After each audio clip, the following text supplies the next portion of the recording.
So when you entered the apartment, explain how you went ahead and made entry on that. I know I grabbed the knob just, make sure it was locked. The doorknob was locked, so I would unlock it, and it still didn't open. The bathroom door was closed, so I know we beat on the door, yelled her name, no reply. So we went in, and that's when we seen her in the shower then.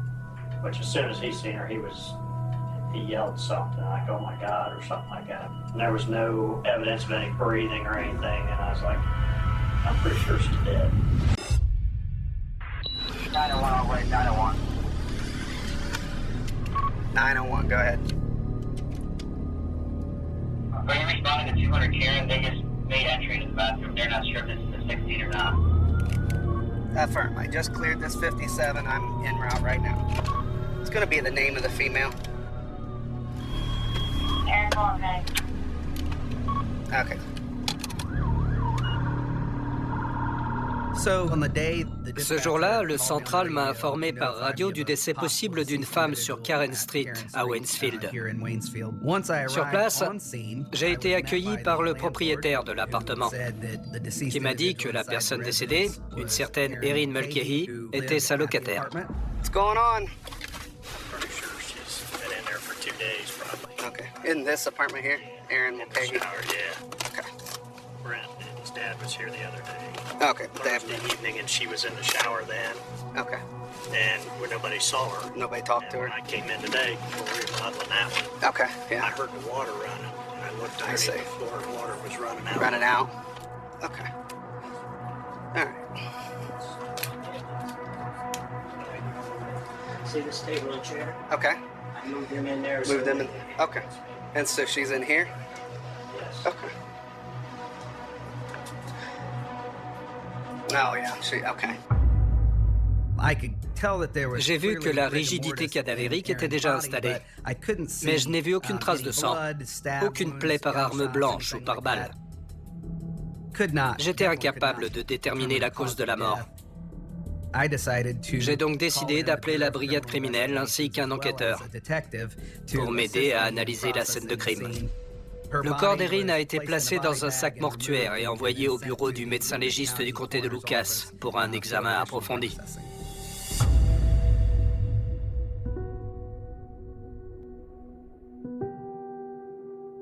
J'ai rencontré Erin au collège. Elle était très marrante. Elle adorait le sport. Elle faisait du softball. Mais c'est au lycée qu'on s'est vraiment rapprochés. Le courant passait entre nous. J'avais l'impression d'être un peu sa maman. J'ai toujours eu le sentiment qu'elle était un peu perdue, surtout au lycée. Erin et moi, on s'est rencontrés à l'école primaire, au foot.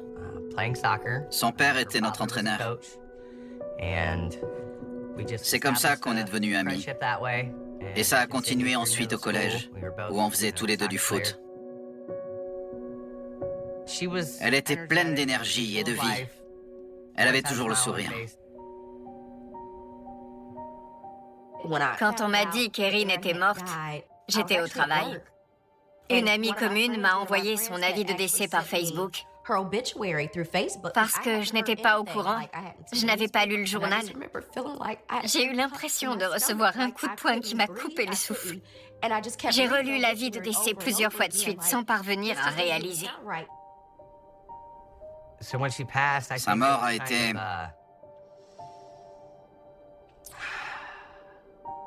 Ça a été dur. Très dur. Évidemment que ça m'a rendu triste. Ça m'a fait mal. Mais je me suis dit, elle n'a plus besoin de se battre. Elle ne souffre plus. Et je crois que pour tout dire, honnêtement, j'ai ressenti trop d'émotions. Je ne sais même plus ce que j'ai pensé. My wife will come be here in a few minutes. Okay.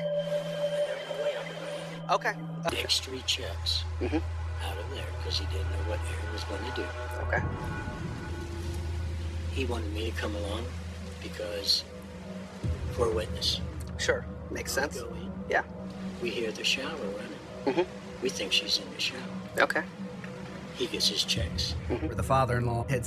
Le beau-père a déclaré qu'Erin semblait être sous la douche, ce qui leur a facilité la tâche en leur évitant toute confrontation. Brent a récupéré son chéquier, puis son père et lui sont immédiatement sortis de l'appartement. Il m'a bien fait comprendre que la relation entre Erin et Brent s'était assez mal terminée.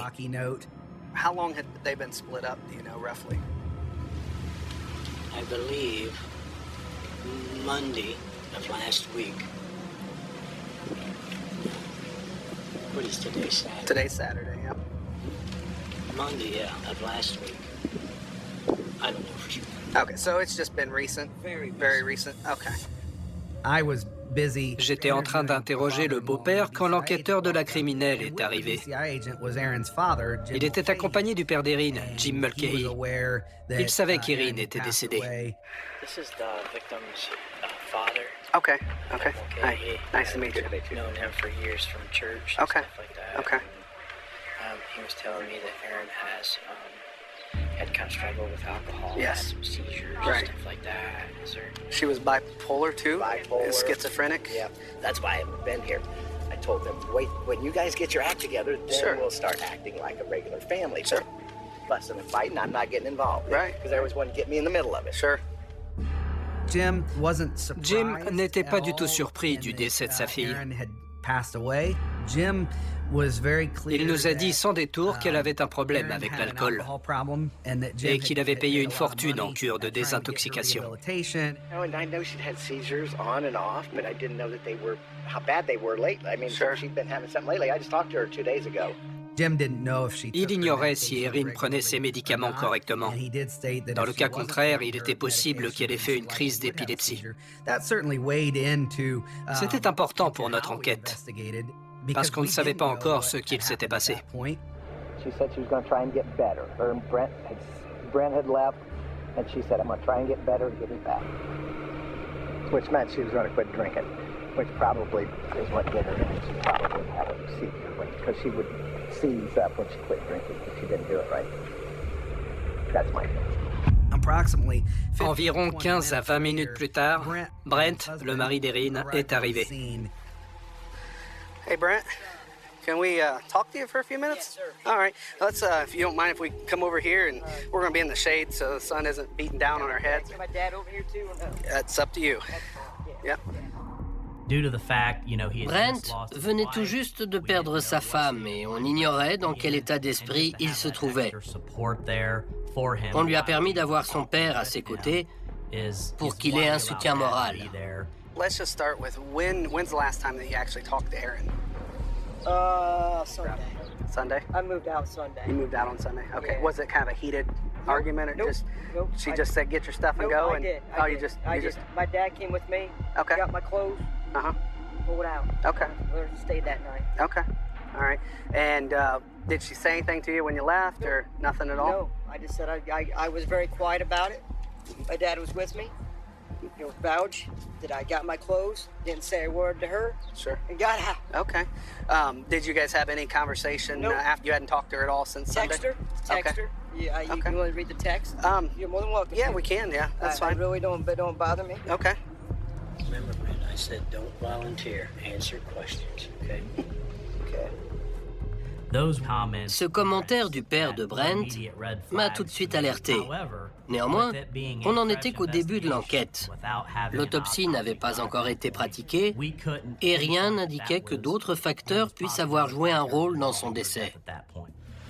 One other thing that I would like to do, and here again, this is just to eliminate you from any wrongdoing, is I was wondering if you would be willing to give a voluntary DNA sample.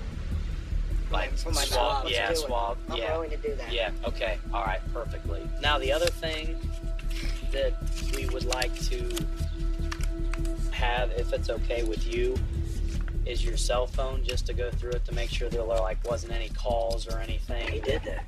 Yeah, I already showed him myself. He was Why- standing there when he was going. Well, I saw the text message, right? I saw the That's text all I message.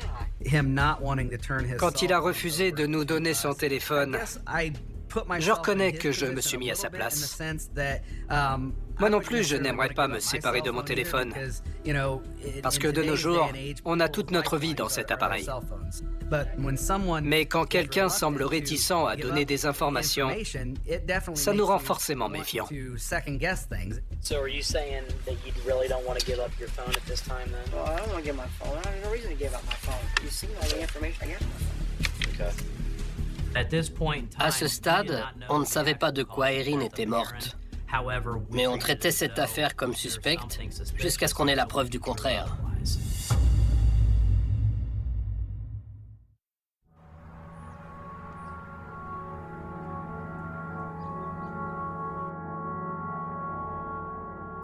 Les informations que Brent nous a fournies étaient utiles. On a toujours besoin de connaître le passé des personnes sur lesquelles on enquête.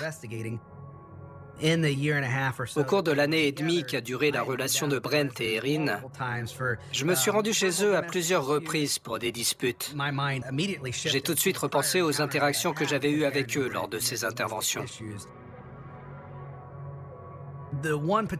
Une dispute en particulier est restée gravée dans ma mémoire. Brent voulait qu'Erin quitte le domicile et Erin refusait de partir. J'ai donc revisionné les images de ma caméra d'intervention. Hi. Hi, how are you? What's going on? She left? She left. I didn't know what the situation was when she came back. I don't want to go to jail. She put me in jail once. And there she is, intoxicated as hell. Can't even walk. Okay. I can't deal with this anymore. Okay. You think you're drunk?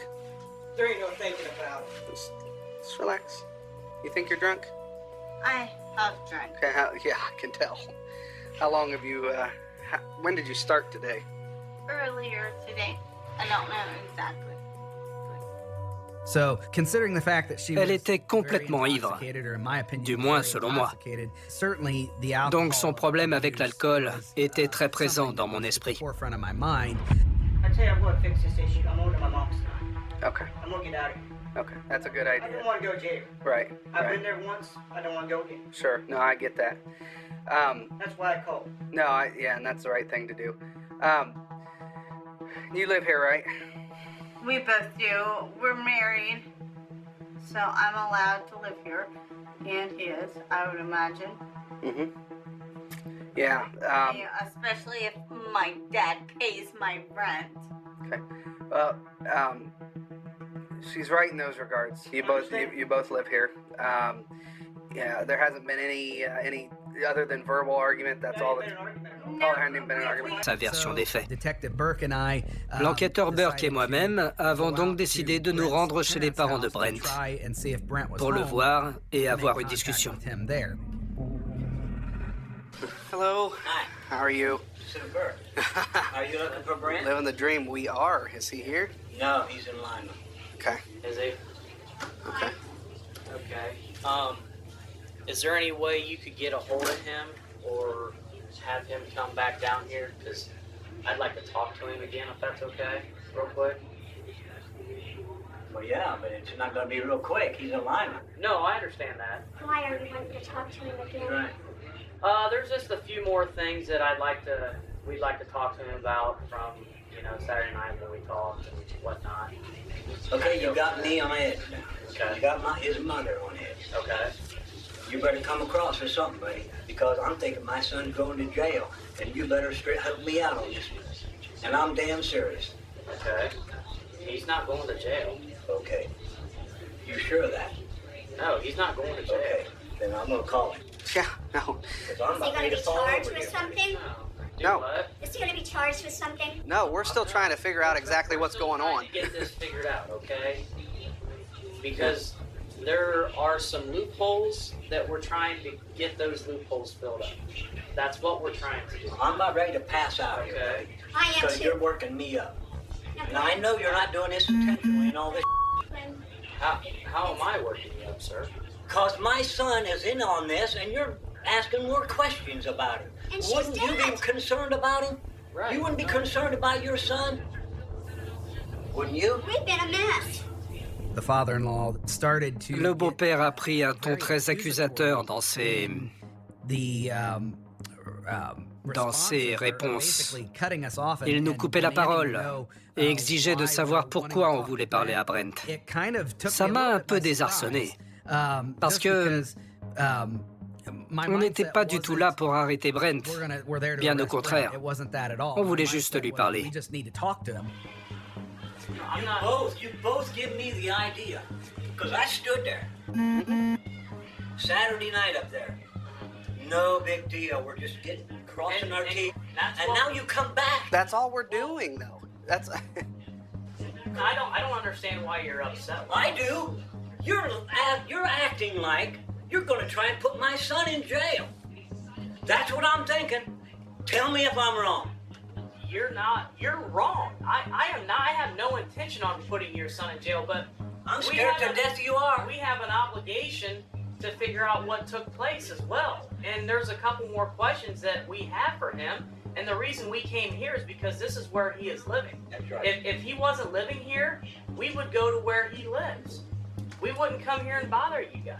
Il se comportait bizarrement pour quelqu'un qui voulait juste comprendre la situation. I'm going to ask another question. Does Brent have anything to worry about? I already asked them that. They said they are not taking him to jail. We are not taking him to jail. Absolutely not. And are you arresting him? And right now, there's not going to be No, arresting would mean taking to jail. So. There's going to be no charges, he said. Right.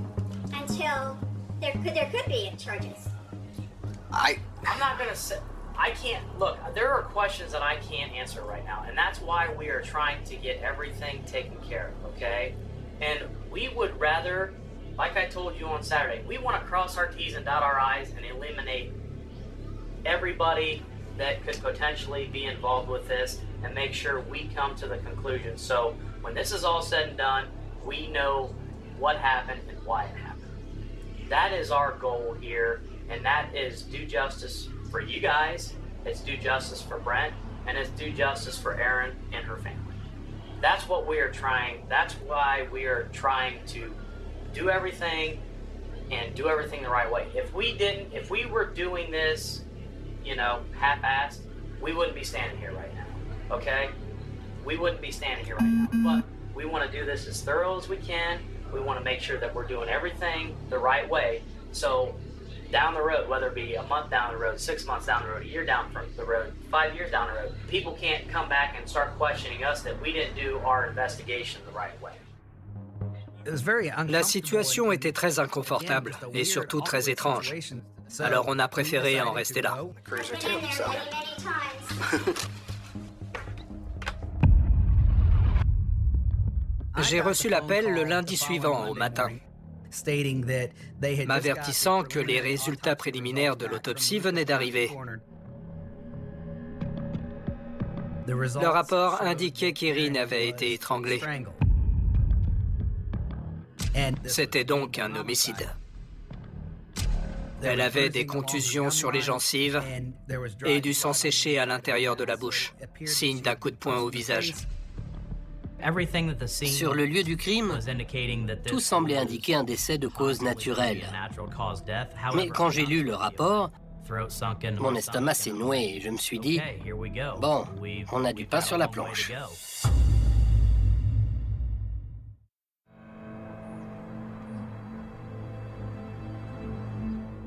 Il était clair que Brent ne nous donnerait pas son téléphone de son propre chef lorsqu'on retournerait le voir.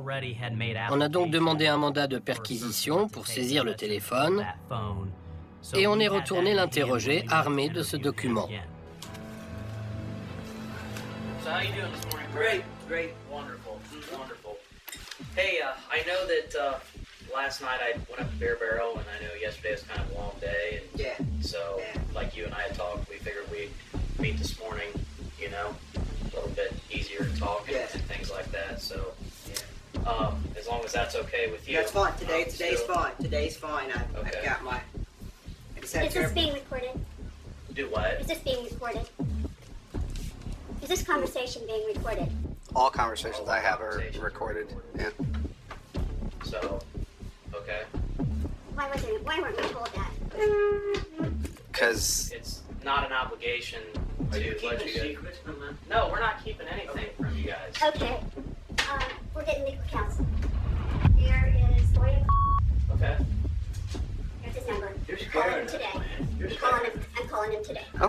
We've got his number. We don't need his Yeah, number. you didn't tell us. This is it. I'm done. You're scaring us. Yeah, you're scaring us. When I saw his phone, I knew. Actually, I was checking the time. I was actually checking the time. I mean, no, that's fine. You know, this is how we do everything. You should have told us. Okay? We're not obligated to let you know. I mean, It'd been nice if you would have said that. Okay. Just like if you get pulled over on the side of the road, you're being recorded always. The cruiser cam and everything else. We're getting legal counsel, all three of us, That's absolutely not a problem. today. No problem. That's not a problem. You should have let us know that. Okay. No, you're not being fair. Okay. Well, that's fine. You're not being You fair. want to stay? I'm gonna call Pete real quick. Yeah, that's fine. Okay. Why are you calling Pete? Hey, Yes, sir. Why are you calling Pete? Calling. Who you calling? I'm calling the other detective. Because he's got some paperwork to give to Brent real quick, okay? No, I'm not gonna fill it out with that legal. No. That's No, it's not about filling it out. not a problem. We'll be right back. Mon intime conviction, c'est que la présence d'une caméra ne devrait rien changer à ce qui est dit. Donc, avec le recul, je pense que leur réaction n'était qu'un écran de fumée. Ils ont voulu créer un écran de fumée, une diversion pour qu'on ne s'intéresse plus à Brent. So, Huh? oh, I'm gonna go out and join these because I don't know which direction this is going. So, À ce stade, la situation devenait hostile. Il était temps de récupérer le téléphone et de s'en aller, parce que les choses tournaient mal. Yeah, but he said that this was not. He's not going to arrest my son. We are That not. couldn't wait till today. We are not arresting him. Okay. All right. Any questions? You have my info. You can call. Did you have anything else? One thing's for sure, all four of you has got me scared. All four of you. I'm scared. Like I said, I haven't slept. the and only you thing guys we're don't trying to care. do is trying to figure out and run every answer, question, anything down that we can to figure out what, because it's not right. My She's, son's going. Les Williams avaient le sentiment qu'on accusait Brent. Mais en réalité, on ne faisait que notre travail. On cherchait à comprendre ce qu'il était arrivé à Erin. L'analyse du téléphone de Brent n'a révélé aucune preuve accablante, aucune conversation où Brent admettrait avoir tué Erin. Rien de tout ça. Il fallait fouiller le téléphone d'Erin pour voir s'il contenait des éléments nous permettant de comprendre ce qu'il s'était passé.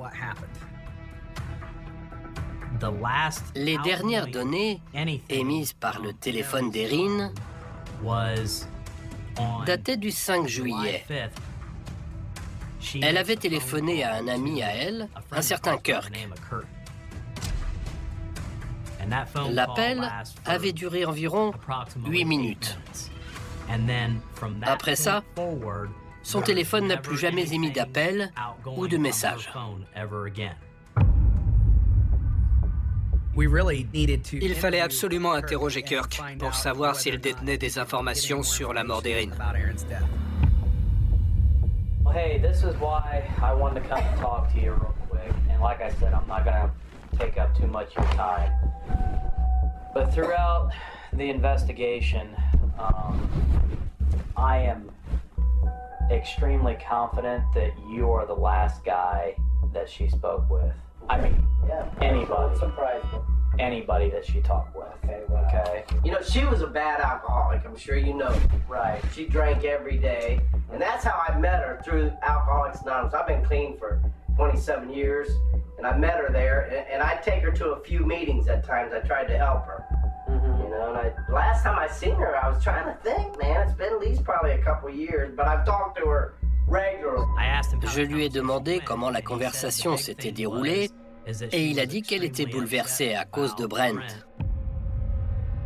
Il a ajouté qu'elle s'était inscrite sur un site de rencontre et qu'elle avait parlé à des hommes. Let me ask you this. What about the guy that she confided into you about the guy from Tiffin? Right, she had said that some guy, she had sex with some dude. She felt a little bad, but she went ahead and had sex, met some guy on...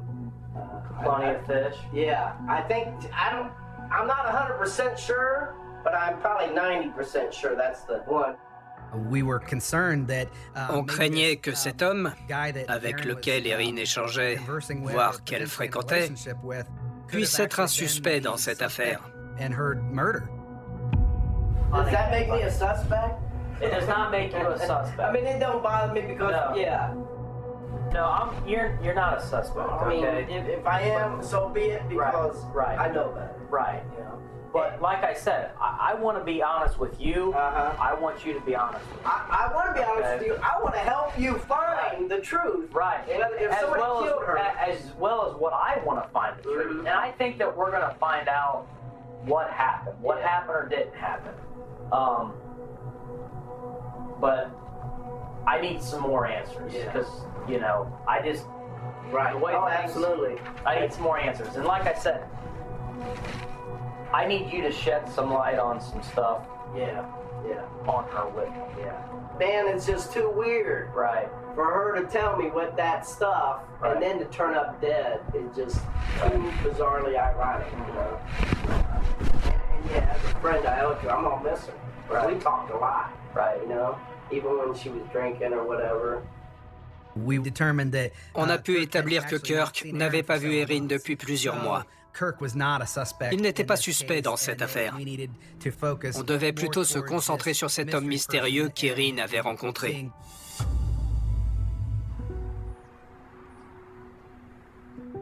Au cours de l'enquête, comme notre ville est très petite, plusieurs d'entre nous ont commencé à se réunir. Mais je ne voulais pas y participer, parce que je n'étais sûre de rien. Je ne suis pas du genre à accuser les gens si je ne suis pas totalement sûre de ce que j'avance. On était tous sous le choc. On avait l'impression d'être dans un roman policier. Sauf que ça arrivait à quelqu'un qu'on connaissait. Et que ça se produise dans notre petite ville sans histoire. C'était impensable.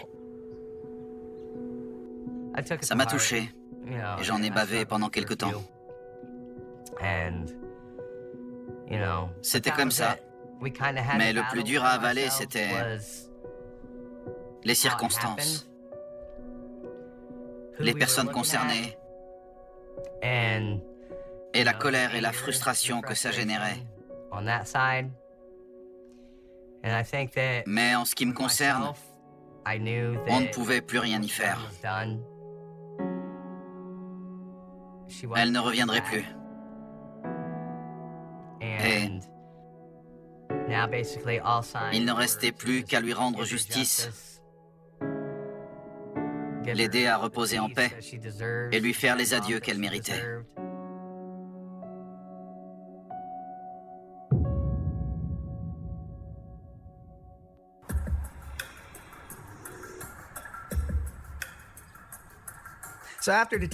Après avoir parlé à Kirk, l'enquêteur Burke a repris le téléphone d'Erin pour tenter d'identifier l'homme mystère.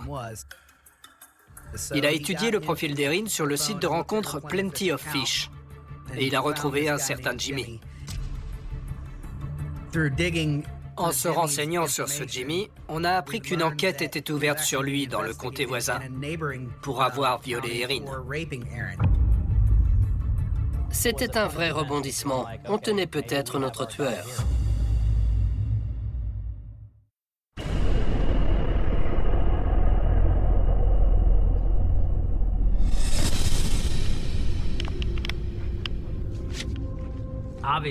Étant donné les rapports d'Erin avec ce Jimmy, il présentait un intérêt pour notre enquête et pouvait être suspect. Je voulais le retrouver au plus vite pour l'interroger et savoir ce qu'il s'était passé entre eux. Jimmy, I'm Doug Burke. I'm a detective with Always County. I was wondering if you could help me out. I actually am coming to you for some help if you don't mind. Depends. Okay. Well, I'm gonna give you a name. And you're probably gonna think I'm here for another reason, but I'm not here for that reason, okay? So can I give you that name? Erin McCauley. Okay? You familiar with her? Very familiar with her. Okay. Well, that's why I'm here. Alrighty? And I know that you and her had an encounter. this spring. Okay? And my question is it has nothing, what I want to talk to you about has nothing to do with that, but it doesn't. This is what I am wanting to really find out. I don't know if you have heard that she has passed away. No, I didn't know. I haven't spoken to her. Okay. Well, what I'm trying to do is there's a few things that are a little wishy-washy, all right? And what I have worked with thus far and what I have found out is, like I said, I know that there was an issue over in Salina. What do you know about that? What do I know about it? Yeah. I only ever got to talk to him one time. Okay. And I told him very firmly exactly what happened. Right. And another word about that situation. Right. Ever again. Right. No, I understand that. No, I understand that. But my thing is I don't need the details, but my thing is, what I would like to know is how you met her. Online? Okay. Do you remember what dating website that was? Plenty of Fish? Okay. I'm just going to take some notes, okay? That's fine. I got no problem helping you. Okay. Now, when you met her, did she indicate if she was married at all? Or did she ever mention... She mentioned she had a boyfriend. Okay. Okay, and who would this boyfriend, what was his name? Okay. If you said it, I would know it, but Brent? I forget. That's it. Brent? Yep, that's Okay. exactly what it was. Yeah, that was his name.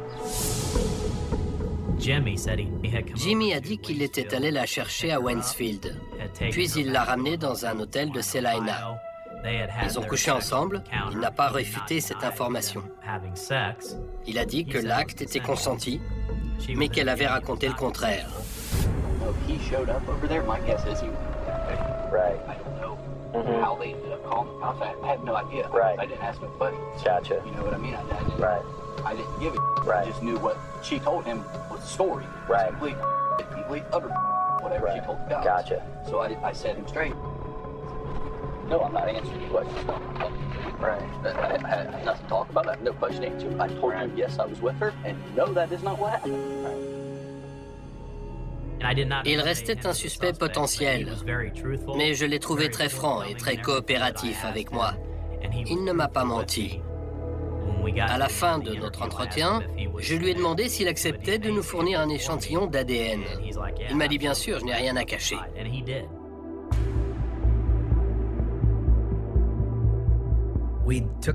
On a poursuivi notre enquête, armé de ces informations. Un peu plus tard, une certaine Tiffany nous a contactés, disant qu'elle avait des informations à nous fournir au sujet de Brent et de la relation qu'elle entretenait avec lui. How long did you guys meet? He wanted to meet up with me last weekend, and I kept telling him I had to work. Okay. Well, then he kept texting me and calling me, so I finally got back a hold of him, and then we were just texting. So we met yesterday over at Shawnee Reed Road, but he started talking about his wife dying. I'm like, okay, I thought maybe it happened, a while ago. But then the more and more talking, so how long ago did it happen? Oh, it's not been 2 weeks yet. So my first reaction is, are you serious? I mean, if my husband died, and I'm a widow, I wouldn't be worried about being on these chat lines and doing this whatever, Bien évidemment, j'ai trouvé très étrange l'empressement de Brent à tourner la page après la mort d'Erin. So we're just making comments. I was like, talking about the world. I was just playing along with him, just with them, like, how you text on people and stuff. Right. And he said something about her dying. But the way he said it was weird as hell. What did he say? We were just sitting there, and he was talking about, he's got to get this on in his life. And I said, well, when's the thing you got to do tomorrow about, putting her in the mausoleum? And he said, well, it's tomorrow sometime. I got to call her dad, Jim. I think that's what he said. And I said, we don't have to rush this. Even though I wasn't trying to be, I was just talking to him. I said, we don't have to rush this. I said, because you need to grieve for your dead wife. I said, most people are. He goes, well, I was done, I already grieved. He goes, I didn't even care before she died. I've been okay with this. He's like, I'm ready to move on. And then he's all happy about getting a check in the mail for her death. The way he said it, he was like, weird. He said, well, I'm waiting for a check in the mail. I said, for what? And he said, life insurance. And I said, well, you took one? He's like, yeah, I took one out on her. He's like, I knew she was going to die. I said, well, Did he say how much? 25,000? C'était un moment déterminant dans notre enquête. Contenait peut-être le mobile qui avait conduit à la mort d'Erin. Ensuite, j'ai tenu à rencontrer l'employeur de Brent pour vérifier s'il avait effectivement souscrit une assurance décès pour un montant de 25 000 $. Il avait en effet souscrit ce contrat le 1er juin. Erin est décédée le 8 juillet. On détenait la preuve que Brent avait souscrit une police d'assurance décès de 25 000 $ au nom d'Erin, ce qui constituait un mobile et réorientait notre enquête vers Brent. Peu après, les résultats du labo sont revenus, indiquant que le sperme retrouvé à l'intérieur du corps d'Erin était celui de Brent. Ces éléments disculpaient Jimmy et étaient suffisants pour qu'on procède à une arrestation.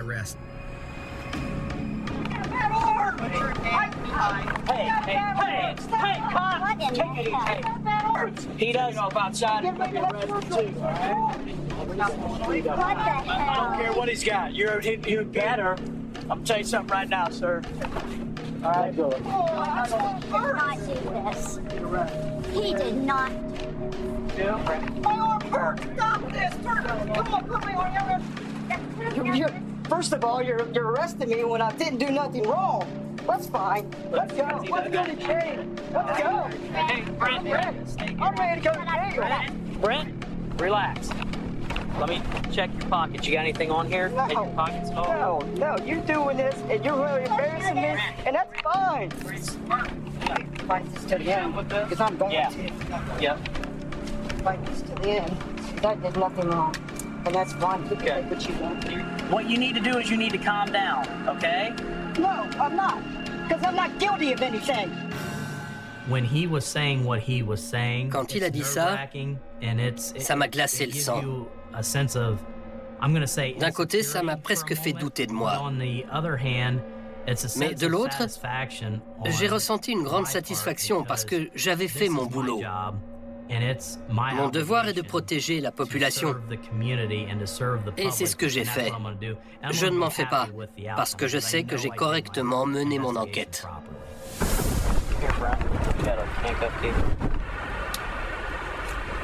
You wanted this so bad, Doug. Aren't you happy? Aren't you happy? No, you know, yeah, you are. You wanted this so bad, and you got it, didn't you? You got what you wanted. You got what you wanted, Doug, and it's fine. You want to ruin my life, and you got it. That's fine, man. I don't care. You're happy, aren't you, man? This just makes your day to do this. You've been wanting to do this for over a year to me. Ruin my life, and you did it for nothing I didn't even do.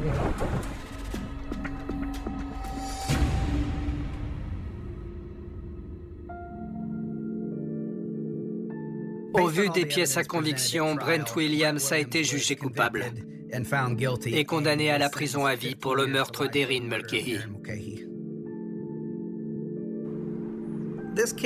Cette affaire m'a affecté parce que je connaissais Brent Williams et sa famille depuis toujours. C'est une toute petite ville. On n'avait pas eu d'homicide depuis 1959. Ça a bouleversé notre communauté. Et jusqu'ici, ça a été la plus grosse affaire de ma carrière. Tout ça est arrivé alors que j'étais commissaire. Je pense que tout le monde était d'accord pour dire qu'Erin était alcoolique, qu'elle luttait contre ses démons et qu'elle n'était pas parfaite. Mais Sa mort m'affecterait jusqu'à ce que ça se produise. Pendant des années, dans une ville américaine qui semblait n'avoir rien d'exceptionnel, des vies ont disparu comme si elles avaient été absorbées par un angle mort du monde. Milwaukee n'était pas un décor de cinéma. Ce n'était pas une ville bâtie pour les cauchemars, pas un territoire hanté par une guerre ouverte. pas un lieu où les habitants s'attendaient à vivre avec l'idée qu'un prédateur pouvait se tenir juste derrière une porte ordinaire, dans un immeuble banal. Au milieu des odeurs de couloirs, des lumières jaunes et des voisins qui se croisent sans se regarder. C'était précisément cela, peut-être. Les places terrifiantes, rien. Vu de loin, ne criait le monstre. Rien, dans la façade de la normalité. Ne semblait annoncer qu'un n'en finirait par traverser l'Amérique comme une onde de froid. Jeffrey Dahmer. De Moscou, avec les tombs. Ne désigne rien place seulement un homme, mais une forme de vertige. Une preuve insupportable que l'horreur peut apprendre à parler doucement, à payer sans lawyer. À s'effondrer dans le quotidien, à attendre que la nuit fasse son travail. Quand son histoire a éclaté au grand jour en 1991, le pays n'a pas seulement découvert une série de meurtres. Il a eu le sentiment d'ouvrir une porte qui n'aurait jamais dû exister. Derrière cette porte, il n'y avait pas simplement la violence, il y avait l'idée d'une emprise totale, d'un désir d'effacer la volonté de l'autre, de posséder un corps au-delà de la vie, de transformer des êtres humains en objets silencieux. Et cette idée-là, plus encore que les crimes eux-mêmes, affiliait l'opinion publique. Parce qu'elle touchait à quelque chose de plus sombre que la mort, la négation absolue de la personne. Avant d'être un dossier judiciaire, avant d'être un visage dans les archives télévisées, avant d'être l'un de ces noms que l'histoire criminelle conserve comme une brûlure, Jeffrey Dahmer fut une présence discrète. Presque effacé, il n'avait pas l'allure spectaculaire que l'on prête parfois aux figures du mal. Il ne donnait pas l'impression d'un homme qui cherchait la scène. Il ressemblait plutôt à quelqu'un qui s'installe dans les marges, qui observe, qui s'adapte, qui apprend à ne pas faire de bruit. C'est aussi pour cela que l'affaire Dahmer fascine et révulse encore. Elle renverse une illusion très ancienne, celle qui voudrait que le danger se reconnaisse au premier regard. Ici, il ne surgit pas avec fracas. Il s'installe lentement, il avance dans les interstices. Il profite des routines, des préjugés, de l'indifférence, des erreurs, des distractions. Il profite surtout de toutes ces secondes où l'on décide de ne pas insister, de ne pas poser la question de trop, de ne pas regarder une deuxième fois. Les garçons et les jeunes hommes qui ont croisé sa route n'étaient pas des silhouettes, secondaires dans un récit de ténèbres. Ils savaient un âge, une voix, des habitudes, des rires, des promesses minuscules ou immenses. Certains sortant à peine de l'adolescence, certains cherchant un peu d'argent, un peu d'attention, un instant de compagnie, une échappée nocturne, un détour qui, dans n'importe quel autre monde, aurait été banal. Le drame tient aussi à qu'elle, aucune de ces trajectoires ne portait en elle un destin écrit d'avance. Rien n'obligeait ses vies à s'arrêter là, et pourtant, l'une après l'autre, elles ont disparu dans un même cercle de silence. Quand on revient sur cette affaire, il faut résister à la tentation du monstre abstrait. Le mot simplifie, le mot écrasé, le mot met à distance. Oh, cette histoire ne supportait pas la distance confortable.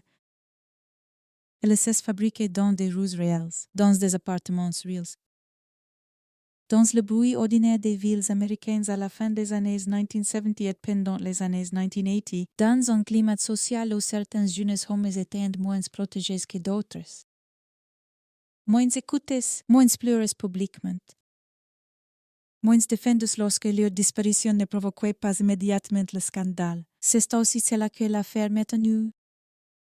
Elle parle d'un homme, bien sûr, de sa violence, de ses expulsions, de sa mécanique intérieure, mais elle parle également d'un environnement qui n'a pas su ou pas voulu voir à s'éviter. Elle parle des failles où le mal s'engouffre quand il apprend que certains corps comportent moins vite que d'autres. Ce n'est pas seulement l'histoire d'un tueur en série. C'est l'histoire d'une série d'échecs humains, administratifs, policiers, sociaux, moraux et dans ces tissus d'échecs. Les victimes ont été abandonnées bien avant que leurs noms ne soient prononcés dans les journaux. Il faut imaginer la ville avant la révélation. Les lampadaires reflètent sur le bitume humide, les vitrines encore allumées au fond de la nuit. Les bars où l'on parlait trop fort pour couvrir la fatigue, les rues où les laissent monter une chaleur lourde des façades sédimenteuses. Les couloirs d'immeubles qui gardent une odeur de peinture ancienne, d'alcool renversé. De repas oblige, il faut imaginer la sensation de normalité qui s'étire sur tout cela comme un drap mal posé. Des gens vivants, travaillant, rentrant chez eux, ferment leurs rideaux, se disputant, riant en pieux, économisant, tombant maladies, espérant les week-ends dans ces tissus ordinaires de la vie urbaine. Personne n'imagine que l'un des appartements abrite une réalité qui défie l'entendement. Et c'est cette contradiction qui happe immédiatement le récit. L'horreur n'est pas placée dans un château, ni dans une forêt, ni dans un désert. Elle habite un endroit où l'on pourrait demander du sucre aux voisins. Un endroit qui devrait appartenir à la routine. Un endroit que l'on devrait pouvoir traverser sans crainte. Quand l'affaire éclate, l'Amérique découvre non seulement des crimes, mais une question plus insidieuse, commenta-t-on pour passer si près. Si souvent, sans voir toute l'ampleur de ce qui se jouait. Ce n'est pas une interrogation théorique, elle est sortie dans les reportages, dans les cuisines, dans les commissariats, dans les familles, comment on nommait-il pour tuer pendant des années. Comment ces gestes ont-ils pour rester enveloppés dans une telle obscurité? Comment des signaux? Des disparitions, des comportements? Des alertes, n'ont-ils pas réussi à former toute une évidence? Ces questions rendant l'affaire plus vaste que son seul auteur, elles les obligent à regarder en face non seulement la déviance, mais la négligence, le déni, la hiérarchie implicite des vieux juges prioritaires et de celles que l'on laisse glisser dans l'oubli. Il y a, dans le nom de Dahmer, quelque chose qui provoque encore un réflexe presque physique. Comme si ces deux syllabes transportaient avec elles une chambre d'échauffement de portes verrouillées, de regards évites, de sirènes tardives, d'objets saisis sous lumière crue, de policiers qui comprennent soudain que le sol sous leurs pieds n'est plus le même, mais avant ces moments de bascule. Avant l'arrestation, avant la vérité assemblée piece par piece, il y a la longue pénombre et la pénombre. Dans cette affaire, est essentiel. Elle n'est pas qu'un décor, elle est une méthode. Elle permet à l'homme de cacher, de recommencer, de déplacer, de réorganiser. Elle laisse le temps au fantasme de prendre une forme concrète, d'envahir le réel, d'anéantir les limites dans beaucoup d'affaires criminelles. Le choc vient du sang-verse, ICI. Le choc vient aussi de la logique froide qui semble soutenir les actes, de la répétition, de la volonté de contrôle, de cette tentative presque impossible à entendre. Garder les victimes près de soi, les priver jusqu'au bord de liberté. Abolir la séparation entre l'autre et soi par la domination la plus radicale. Il ne s'agit plus seulement de tuer. Il s'agit de posséder, et cette nuance effraie d'une manière différente, plus profonde, parce qu'elle ouvre sur un paysage mental où l'autre n'existe plus comme être humain. Mais comme matière à soumettre, c'est là que l'histoire devient presque insoutenable. Non pas parce qu'elle repose sur un surgissement impulsif, mais parce qu'elle révèle une persistance. Une construction, une habitude du mal. Le visage de Jeffrey Dahmer, lorsqu'il se remontre partout, ne résoudra rien, il n'expliquera pas ses gouffres. Au contraire, son apparente banalité aggravera le malaise. Il y a des visages que l'on regarde pour y trouver une annonce du crime, une trace visible du désordre intérieur. ICI, le public cherchera long temps. Ils scrutèrent les straits, les lunettes, la coiffure, le maintien. Comme si une vérité devait finir par apparaître dans les contours du visage, mais l'affaire refuse cette consolation. Elle le rappelle que la violence la plus extrême n'emprunte pas toujours les signes que l'on voudrait lui attribuer. Elle peut avoir l'air fatiguée. Elle peut avoir l'air timide. Elle peut même avoir l'air perdue. C'est l'un des pièges de notre imaginaire collectif. Nous voulons croire que le mal est lisible. Cette affaire démontre qu'il peut au contraire se rendre opaque, et que cette opacité lui donne du temps. Pourtant, réduire le récit à la figure centrale serait déjà trahir son enjeu, car si qui donne à cette histoire son poids moral, si sont les absences, les vies interrompues, les chaises vides, les familles suspendues à une attente qui ne débouche sur rien ou qui débouche trop tard sur l'impensable. Une disparition n'arrive jamais seule. Elle entre dans une maison. Elle s'assit à table. Elle échange la respiration d'une main. Elle fixe une paire devant une fenêtre. Elle transforme un frère, une sœur, un ami. Elle creuse dans les jours une question qui ne quitte plus personne. Où est-il et pourquoi ne revient-il pas? Dans les affaires criminelles, le temps du public est souvent brutal. Il va du choc à la condamnation, du titre à l'archive. Le temps des proches, lui, n'obéit à aucune chronologie nette. Il se tire. Il se dérègle. Il recommence sans cesser au point exact où l'absence s'est installée. Parler de dames sans garde celle au centre reviendrait à sidérer une fascination stérile. Or, si le récit ne peut tenir que s'il se souvient que, de l'autre côté d'un homme devenu une femme, il y avait d'exceptionnelles vies. Et autour d'elles des mondes entiers qui se sont effondrés. L'accroche de cette affaire n'est donc pas seulement l'horreur des faits. C'est le contraste monstrueux entre l'apparence et l'abîme, entre la banalité d'un immeuble et la réalité qui l'enferme. Entre les ruses d'une ville américaine et la logique d'un prise qui se déploie à basse bruit. Entre les occasions manquées d'intervenir et la catastrophe qui s'accumule. Entre ce que l'on croit voir et ce qui est réellement là, lorsque tout finit par éclater. La découverte agit comme une déflagration morale. Les mots utilisés pour raconter l'affaire semblant trop petits, presque cassants, fait ceci qu'ils doivent contenir.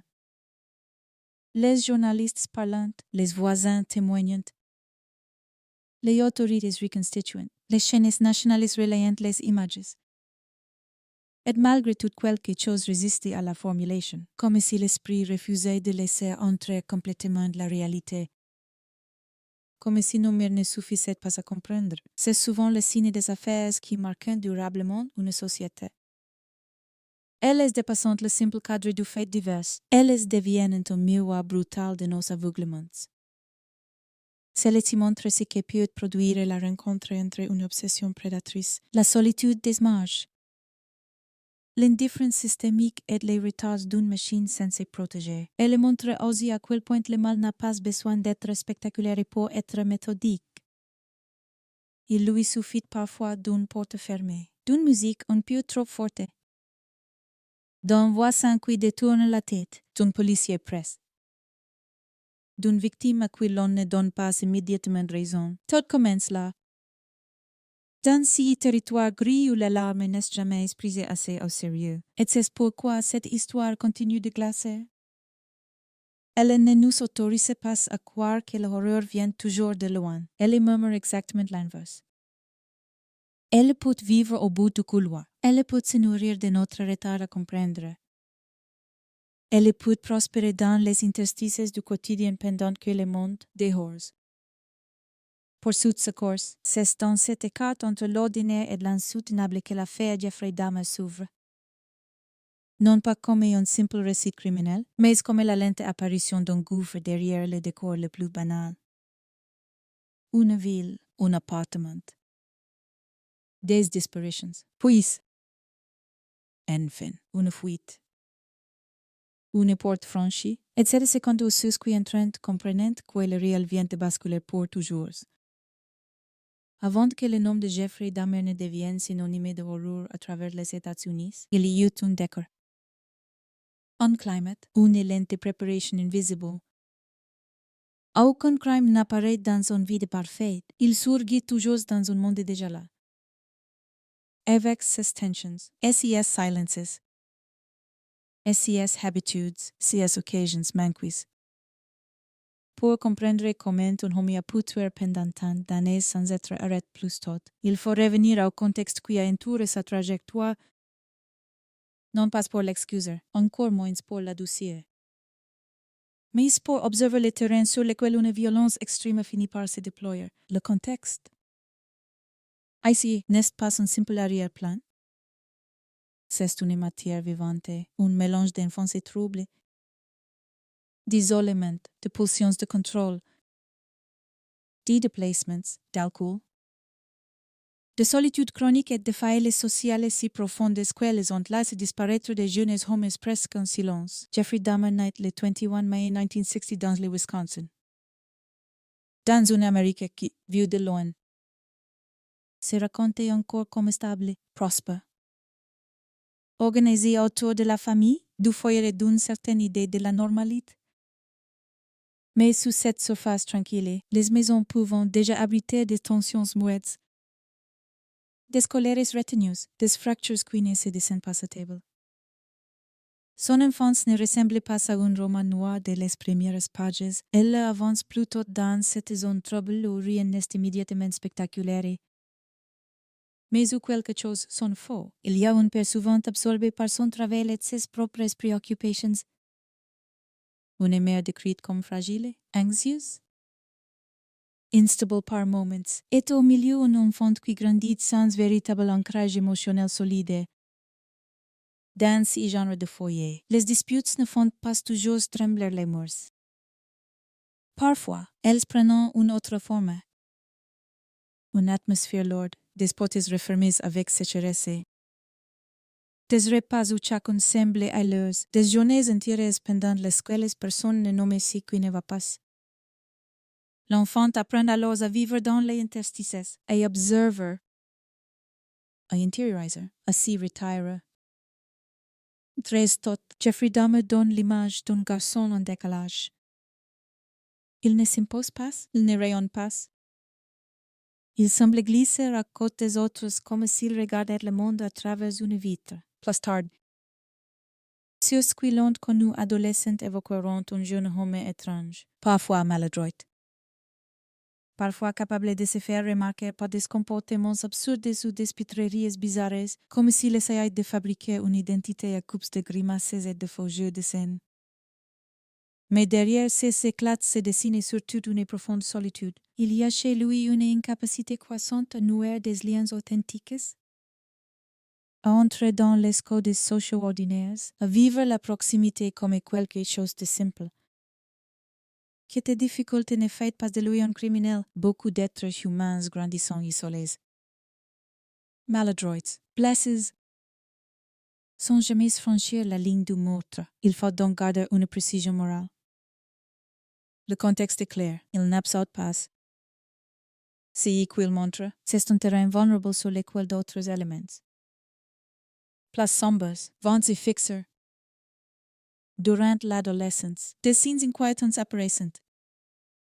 Jeffrey Dahmer développe très jeune un intérêt troublant pour les carcasses animales, les os, les restes, la décomposition.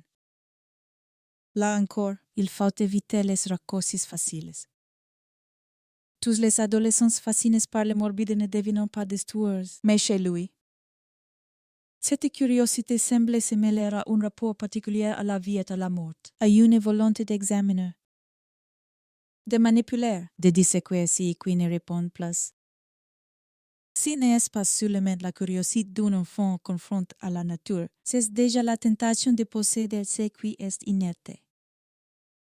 De comprendre par le toucher, d'approcher l'intimité du corps quand la vie la quitte, pendant que d'autres apprennent à sortir, à séduire. À se projeter dans l'avenir, lui semble se replier dans un univers intérieur de place en place opaque. Il boit aussi très tôt. L'alcool devient vite plus qu'une mauvaise habitude.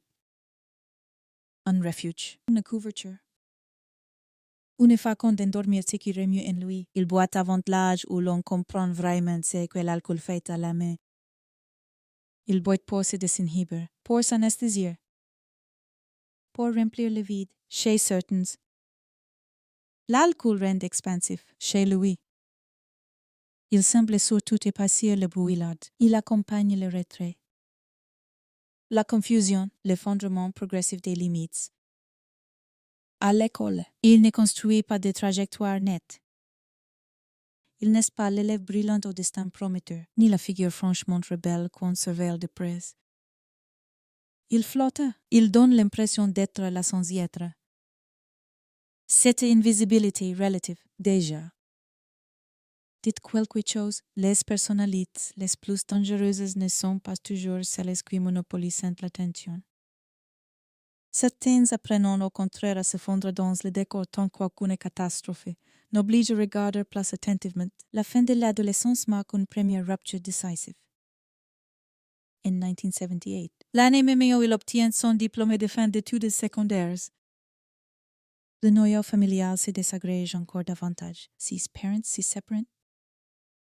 Le foyer se vide, il se retrouve à un moment, presque seul dans la maison familiale. Cette image est importante. Un jeune homme déjà profondément déconnecté.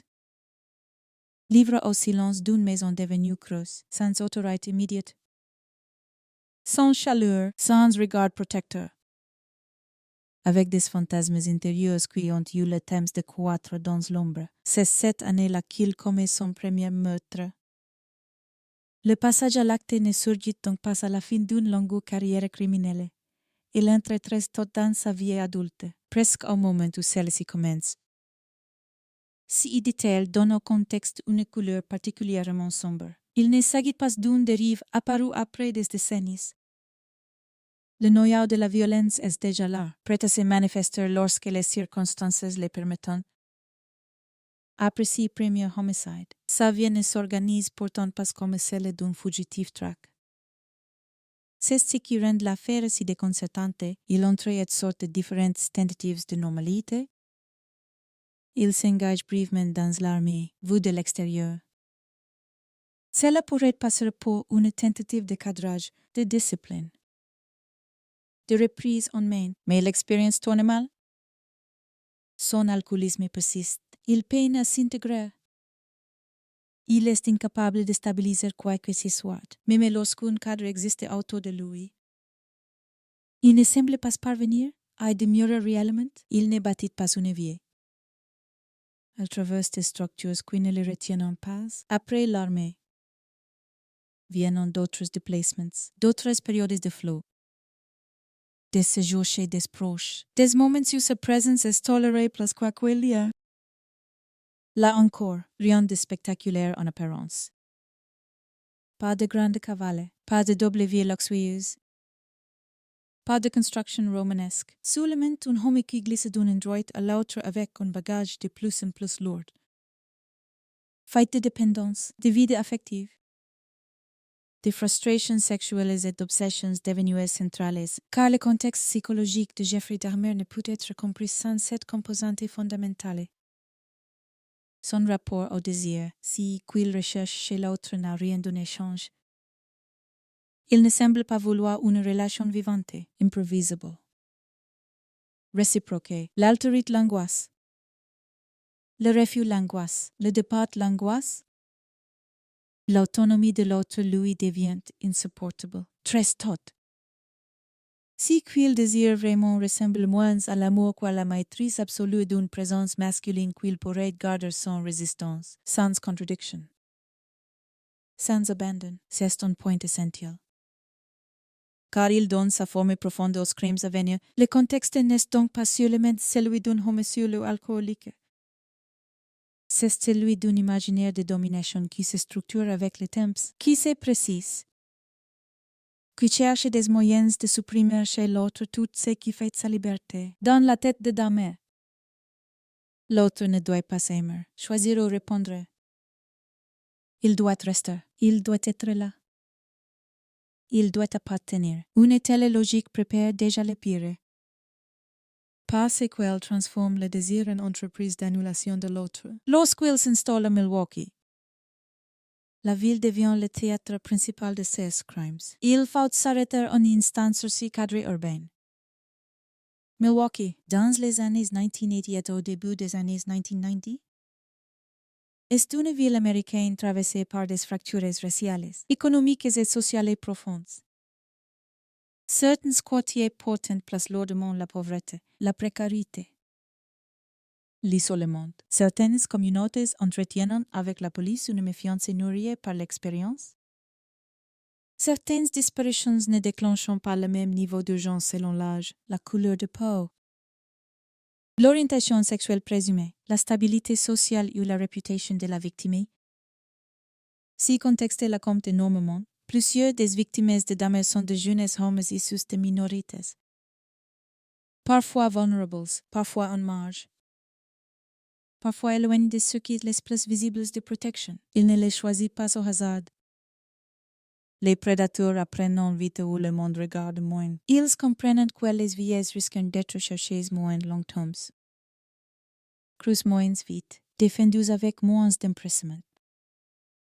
L'affaire d'Amer est aussi le produit de cette hiérarchie tacite de l'attention, si n'est pas une formule abstraite. Cela signifie concrètement qu'un jeune homme peut manquer à l'appel sans que tout un appareil institutionnel se mette immédiatement en mouvement. Cela signifie qu'un signalement peut se perdre dans une pile.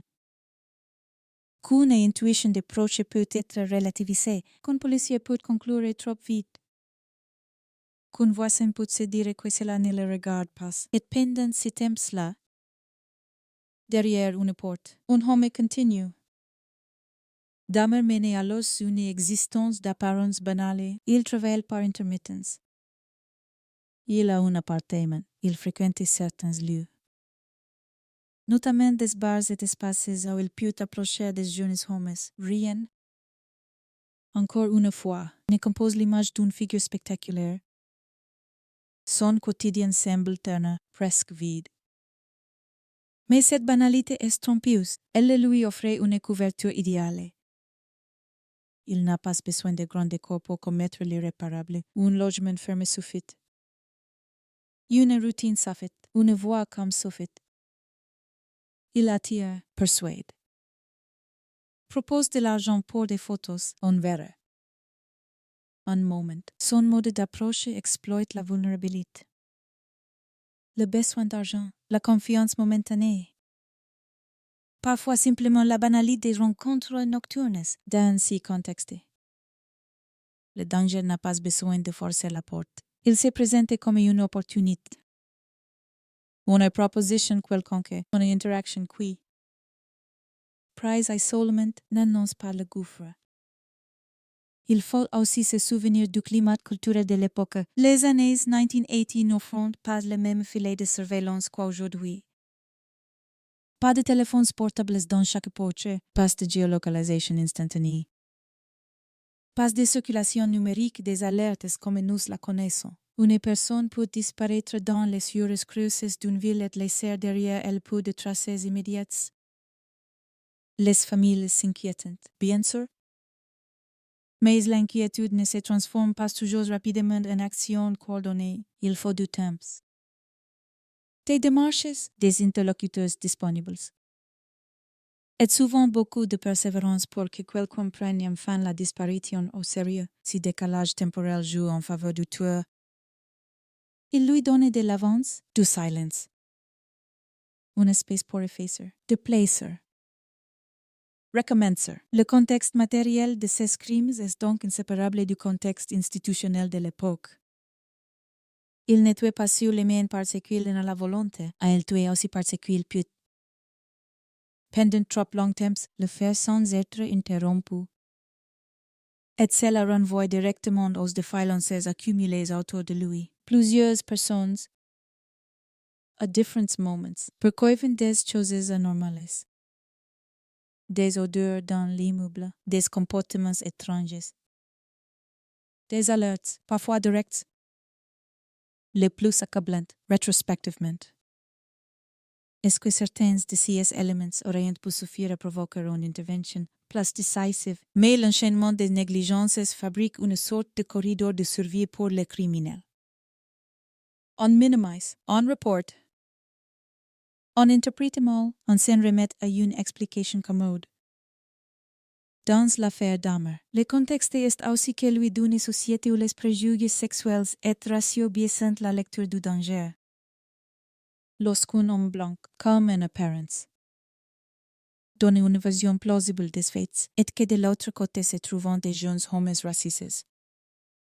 Parfois peu que comme marginaux, la balance de crédibilité peut se dérégler de manière tragique. Ce n'est pas un détail de commentaire social ajouté après coup, c'est une pièce de l'engrenage. L'affaire a choqué aussi violemment parce qu'elle révèle non seulement l'existence d'un tueur en série, mais la manière dont certaines institutions avaient, consciemment ou non, accordé moins de valeur immédiate aux signaux venus des morts. Pendant ces années, Dahmer semble vivre dans une alternance de pulsions. D'anesthésie et de mise en scène précaire d'une vie ordinaire. Il boit énormément. Il essaie parfois de contrôler son image. Il peut paraître poli. Reserve, presque efface. Mais à l'intérieur, quelque chose se rigidifie. Et ces fantasmes ne relèvent plus de la rêverie sombre. Ils commandent son rapport au réel. Ils exigent repetition, domination. Mise en possession. Cela donne à son appartement une signification particulière. Pour n'importe qui d'autre, si sera un simple lieu de vie. Malrange peut-être. Detroit. Banal. Pour lui. C'est un espace fermé où le monde extérieur cesse d'exister, où il peut imposer ses règles. Où l'autre est coupé de tout secours. Dans l'histoire des grands crimes, certains lieux deviennent presque des personnages parce qu'ils concentrent à yuxules l'écart entre la façade et l'horreur. Son appartement est dessous là. Il résume le contexte entier, l'isolement. Le secret, l'odeur de renferme. La nuit, la désorganisation visible. Les voisins proches et pourtant si loin, la police qui ne regarde pas à ses taux. La ville qui continue de vivre pendant que derrière les murs se déroulent des scènes qu'aucun esprit sain n'oserait imaginer, quand on replace l'affaire dans son contexte complet. Ce qui frappe n'est donc pas seulement la monstruosité individuelle de Jeffrey Dahmer. C'est la combinaison fatale entre cette monstruosité et un environnement qui lui a laissé trop de marge. Un garçon isolé devenu un homme dévoré par l'alcool et par des fantasmes de possession. Une ville traversée par les inégalités et l'indifférence sélective. Des victimes souvent vulnérables, moins visibles. Moins vite protégées, des institutions qui ratent des occasions. Des voisins qui s'entendent sans savoir, des proches qui cherchent sans être entendus à ces taux. Tout cela forme la toile de fond de l'affaire, une étoile de fond grise. Urbaine, étouffante. Où la banalité n'est jamais rassurante mais complice malgré elle, le contexte de Dahmer. Au fond, est-ce que lui donne l'interfermentation? Rien n'explose immédiatement, tout s'accumule. Des failles familiales, une vie intérieure déviante. L'alcool comme brûlade, permanente, un désir transforme en volonté de domination. Des opportunités offertes par la marginalisation de certaines victimes, des erreurs humaines répétées. Puis un jour, ce qui aurait dû rester inconcevable prend une forme si vaste qu'elle n'est plus possible de détourner les yeux. Avant l'arrestation, avant la sidération nationale, avant les preuves découvertes, tout était déjà là. Dépose couche après couche dans la vie d'un homme que beaucoup trouvaient simplement étrange, sans voir quoi au fond de cette étrangère s'était installée l'une des logiques criminelles les plus terrifiantes de l'histoire américaine. Le témoignage qui a fait basculer l'affaire ne ressemblait pas à une scène héroïque nette, propre, parfaitement construite pour le cinéma. Il porte au contraire la trace de la peur réelle, de l'instinct de survie, du trouble. Des secondes qui s'étirent jusqu'à devenir presque irréelles. Le 22 juillet 1991. Tracy Edwards a 32 ans lorsqu'il croise Jeffrey Dahmer à Milwaukee, ce soir-là. Rien, vu de loin, ne ressemble encore à la fin d'une règne criminelle commence en 1978. Dahmer approche plusieurs hommes dans un bar et propose de l'argent pour venir chez lui. Boire quelques verres et poser pour des photos, Edwards accepte finalement de le suivre. Les receipts publiés plus tard concordent sur cette trame essentielle. L'invitation paraît d'abord ambiguë mais pas faussement extraordinaire dans le contexte d'une rencontre nocturne entre adultes. Et c'est précisément cette banalité apparente qui donne à la suite une force si suffocante. Dahmer n'a pas besoin de forcer. De courir, de hurler. Il attire, il suggère. Il ouvre une porte, et derrière cette porte, le monde change de densité. Newsweek, on danse beaucoup d'affaires criminelles. Les témoins racontent ce qu'il a vu arriver à d'autres. ICI. Le survivant devient presque à lui seul la charnière entre l'ombre et la révélation. Son témoignage ne va pas seulement parce qu'il identifie un agresseur. Il va parce qu'il décrit la mécanique d'une emprise en train de se mettre en place, presque doucement d'abord. Avec cette manière propre aux prédateurs de tester la résistance, d'évaluer la vulnérabilité. D'écrire un climat où l'autre comprend trop tard qu'il est déjà piège, quand Tracy Edwards entre dans l'appartement. Quelque chose le heurte immédiatement, l'odeur. Une odeur anormale, Lord. Rance, celle d'un lieu où l'air semblait lui-même malade. Dans les récits ultérieurs, si dit-elle revient et consistance. Comme si tout comme une quête là. Dans cette sensation physique impossible à ignorer, un appartement peut être seul, mal tenu. Étouffant en plein été, mais il y a des odeurs qui ne ressemblent pas au désordre ordinaire. Elles s'accrochent aux narines comme un avertissement venu d'un endroit que l'esprit refuse encore de nommer. C'est souvent ainsi que la peur s'annonce. Non pas par une certitude claire, mais par un dérèglement presque animal du corps. Une vigilance qui se dresse avant que les mots n'arrivent, Edwards remarque cette anomalie. Il perçoit que quelque chose n'est pas normal. Il veut partir. C'est un point capital, car il montre que l'instinct ne l'a pas trahi. Il a senti le danger, seulement. Sentir le danger ne suffit pas toujours à s'en libérer quand l'autre contrôle déjà l'espace, le rythme, les issues, la proximité physique. Et quand la scène n'a pas encore basculé dans une violence que l'on pourrait désigner sans hésitation, Newsweek, when il faut imaginer ce moment dans sa lenteur véritable. Un appartement fermé. La lumière sans doute trop faible ou trop jaunâtre. Comme dans ces intérieurs où le soir se passe plus vite que l'heure, des objets qui ne disent pas encore si qu'ils sont vraiment. Le bourdonnement peut être d'un appareil, le soufflet d'un ventilateur. La télévision allumée comme un faux signe de normalité est au milieu. Deux hommes dont l'un sait exactement ce qu'il veut et dont l'autre commence à comprendre qu'il n'aurait jamais dû venir. La terreur n'arrive pas toujours d'un coup. Parfois, elle se construit par petites secousses, une phrase qui sonne faux. Une insistance étrange, une manière de bloquer le départ sans avouer franchement. Une proximité qui devient lourde, une fixité dans le regard. Le témoignage d'Edwards, dans son essence. Racontez cela. La montée progressive d'une certitude intérieure que quelque chose de très grave va arriver. Sans savoir encore sous quelle forme ni à quelle seconde précise, Dahmer le convainc de rester encore un peu. C'est un détail accablant, parce qu'il révèle à quel point le prédateur s'est joué de la confusion.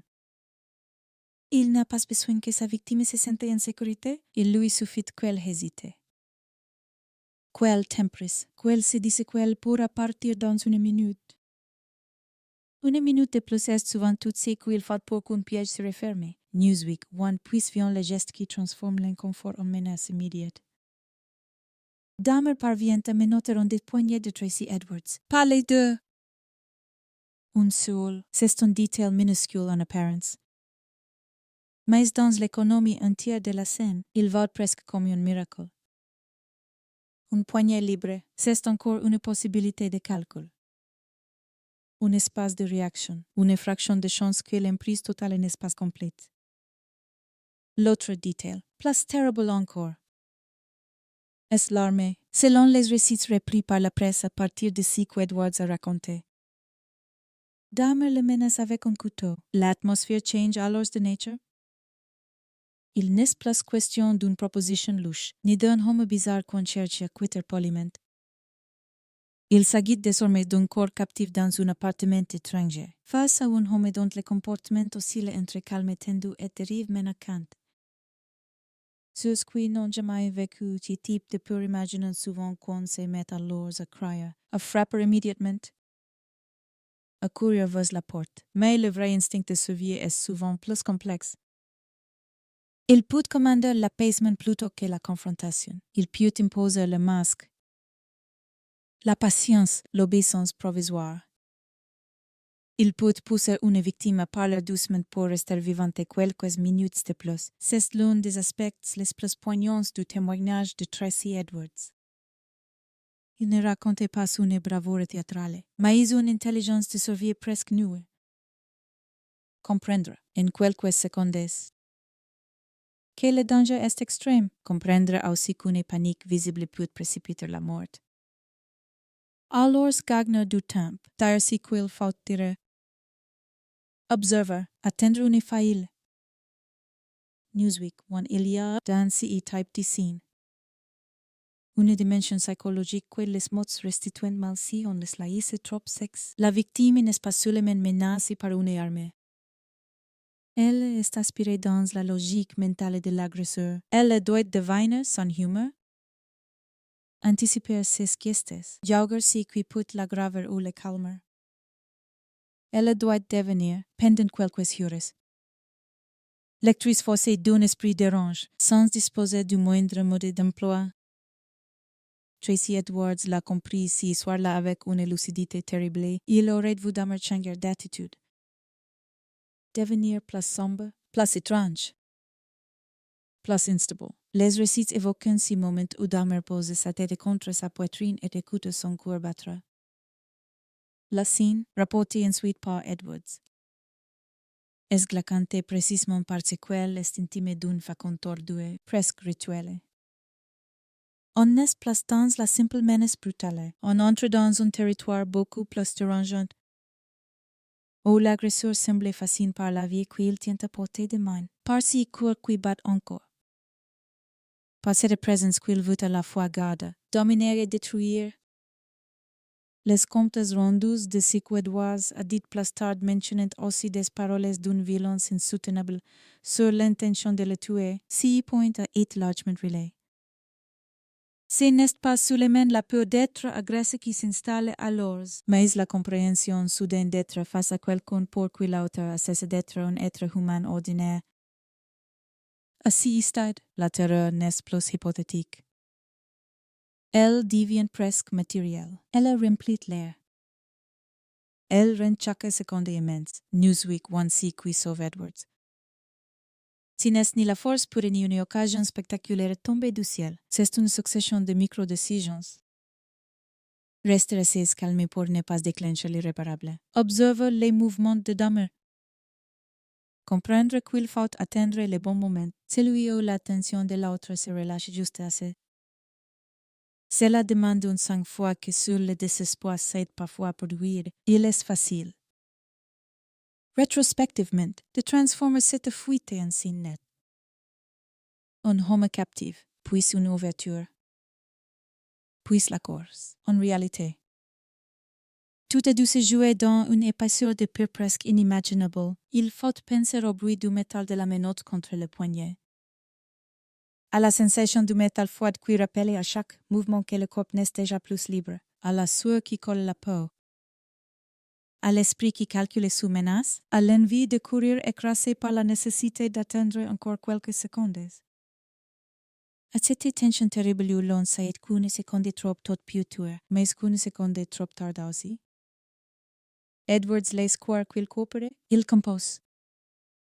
Il promet de ne pas s'enfuir. Il parle probablement comme parlant lesbiennes qui violent rester en vie, en donnant à l'autre juste assez de confiance pour qu'il baisse légèrement la garde. Puis l'instant arrive enfin. Les récits s'accordent sur l'essentiel. Edwards frappe Dahmer. Parvient à le déséquilibrer et s'enfuit de l'appartement. Alors qu'il a encore la menotte à une poignée, cette image appartient désormais à l'histoire criminelle américaine. Un homme torse nu ou à demi vêtu selon les versions. Panique. Avec une menotte pendante, courant dans la rue pour trouver la police avant que son agresseur ne le rattrape. Ce n'est pas une image de cinéma. C'est l'image brute d'une survie. Newsweek One lorsqu'il parvient à arrêter du policier, Robert Routh et Rolf Mueller. Son témoignage prend une nouvelle forme. Il n'est plus seulement un homme qui fuit. Il devient celui qui doit convaincre, vite, clairement, alors même qu'il sort d'un état de sidération extrême. Il a encore la menotte. Il doit raconter l'indicible à des agents qui, à ce moment-là, ignorant encore qu'ils se tiennent au bord d'une découverte historique. Ce passage est fondamental dans le récit. La victime n'est pas secourue dans un silence sacré. Elle doit immédiatement redevenir intelligible pour l'institution, formuler ce qu'elle vient de vivre, obtenir qu'on la suive dans une autre version du monde. Un homme épuisé, terrified, confus, pourrait être mal compris. Minimize, ramener à une dispute ordinaire. À un incident nocturne sans profondeur, ICI. Cette fois, le témoignage ouvre enfin la bonne porte. Edwards explique que Dahmer essaie de le tuer. Les policiers l'accompagnent jusqu'à l'appartement pour récupérer la clé des menottes. C'est un détail presque absurde en apparence, et pourtant toute l'affaire tient là. Sans cette menotte, sans cette fuite. Sans cette parole formulée à temps, Dahmer aurait peut-être gagné encore des jours. Des semaines eu davantage. Au lieu de cela, les survivants ramènent littéralement la police sur la scène du mensonge. Encyclopédia Britannica. 2. Il faut ensuite imaginer ce qu'elle représente pour une victime. Le retour vers le lieu même d'où elle vient de s'échapper, c'est une chose de fuir. Qu'en est une autre de revenir, mi-mon tour. Chaque marché, chaque couloir. Chaque seconde devant cette porte doit avoir ressemblé à un cauchemar en marche arrière. Il ne s'agit plus seulement de peur. Il s'agit d'une lutte contre le doute qui menace toujours les victimes après la fuite. Et si personne ne me croyait? Et si tout se le recommandait? Et s'il parvenait encore à contrôler la situation? Tracy Edwards accompagne malgré tout les policiers. Dahmer ouvre ou les laisse entrer selon les récits synthétiques. Il se montre assez calme et potent de reprendre la maîtrise de la scène. C'est l'un des aspects les plus sidérants de cette affaire. Jusqu'à bout, Dahmer essaie de faire tenir debout une façade de normalité. Mais il suffit qu'un des agents voie les polaroids dans le tiroir pour que cette façade se brise d'un coup. Des images de corps de membres. Des preuves immédiates que ce que raconte Edwards n'est pas une exagération de survivants panique mais la porte d'entrée vers quelque chose d'immensement plus vaste. Les policiers découvrent ensuite une tête humaine dans le réfrigérateur. Puis d'autres restes et d'autres preuves au cours de la fouille. À cet instant, le témoignage de la victime change encore de dimension. Il ne désigne plus seulement une tentative de meurtre. Il révèle l'ampleur d'une série criminelle longtemps restée dans l'ombre. Encyclopédia Britannica. Tout mais s'arrêterait cette efficacité. Narrative serait oublié le prix humain d'un tel témoignage. Tracy Edwards a survécu. Oui. Pourtant survivre n'est pas sortir indemne. Si qu'il avoue? Senti, comprise que de nuit l'année disparaît pas parce qu'une arrestation suite. Les articles publiés des années plus tard montrant un homme dont la vie est restée profondément marquée par cette rencontre. ABC rapportait en 2011. Les mots de son avocat décrivant un homme qui n'avait jamais vraiment réussi à rassembler les morceaux de son existence après cette nuit. Et le même article notait que Edwards était alors sans domicile, fixé depuis des années. Cela ne transforme pas son vécu en simple épilogue tragique. Cela rappelle seulement une vérité que les récits criminels oublient trop souvent. Le survivant n'est pas quelqu'un qui gagne au sens propre. Il est celui qui continue avec la mémoire plantée dans le corps. Il est celui dont le nom restera li pour toujours à l'instant où il regarde la mort assez près pour en reconnaître l'odeur. ABC News, 300 témoignages au procès a donc une portée double. Il fournit des faits. Bien sûr, il aide à établir la séquence qui mène à l'arrestation. Mais il porte aussi quelque chose de plus difficile à mesurer, la texture humaine de la terreur. Grâce à lui, l'affaire cesse d'être uniquement une accumulation de preuves médicales, légales et de constatations policières. Elle a retrouvé le point de vue de celui qui a respiré cet air vicié, entendu les changements de ton. Sentit la menace se rapprocher, calculé sa survie au rythme des battements de son propre corps. Dans l'économie morale de cette histoire, cela compte énormément. Les grands prédateurs occupant souvent tout l'espace du récit parce que l'horreur attire le regard comme un gouffre. Le témoignage de Tracy Edwards inverse momentanément cette gravité. Il replace au centre non pas la fascination pour le criminel, mais l'expérience concrète d'une victime qui a refusé de mourir dans le rôle que son agresseur lui avait assigné. Et c'est peut être là, au fond, qui réside la force la plus profonde de cette troisième partie, dans un appartement où tant d'autres avaient perdu toute possibilité de raconter. Une homie Russie sortie vivante, le courrier, un parleur, un montreur. Son témoignage n'a pas effacé les morts, il n'a pas réparé les années d'aveuglement. Il n'a pas rendu les fils aux mères ni les frères aux familles, mais il a brisé la porte du silence au moment exact où il semblait encore assez solide pour tenir. Sans Tracy Edwards, Jeffrey Dahmer serait peut-être resté plus longtemps que Thomas banal conquoit sans mémoire. Avec Tracy Edwards, il devient un film qui était déjà depuis des années. Mais que personne n'avait encore vu dans toute son ampleur. Un tour en série dont l'empire des secrets s'effondre parce qu'une victime a réussi. Dans la nuit, a choisi le bon instant pour survivre. Encyclopédia Britannica. 2. Le 22 juillet 1991. La nuit tombe sur Milwaukee avec cette lourdeur d'être qui collait aux façades, aux vêtements, à la peau. L'air n'a rien d'extraordinaire pour ceux qui traversent la ville ce soir-là. Les rues portent encore la fatigue du jour. Les bases laissent filtrer leur lumière trouble. Des voitures roulant sans hate et quelque part. Au milieu de cette mécanique ordinaire, une rencontre se prépare sans que personne ne puisse deviner qu'elle va mettre fin à plus d'une décennie de crimes. L'incident dans cette affaire n'est pas un seul geste brutal isolé dans les vides. C'est une séquence entière. Dense, suffocante. Et chaque minute paraît chargée d'un poids disproportionné. C'est le moment où le secret tient encore debout. Mais vacille, le moment où Jeffrey Dahmer croit pouvoir recommencer une fois de plus, comme les fois précédentes. Et où? Pour la première fois depuis longtemps, quelque chose échappait à son contrôle. Ce soir-là, Dahmer approchait toi sommes et lui propose de l'argent pour venir chez lui. Boire quelques bières, poser pour des photos et lui tenir compagnie. L'offre n'a rien d'impossible dans le contexte d'une nuit urbaine, entre méfiance. Besoin d'argent, curiosité et banalité des rencontres improvisées.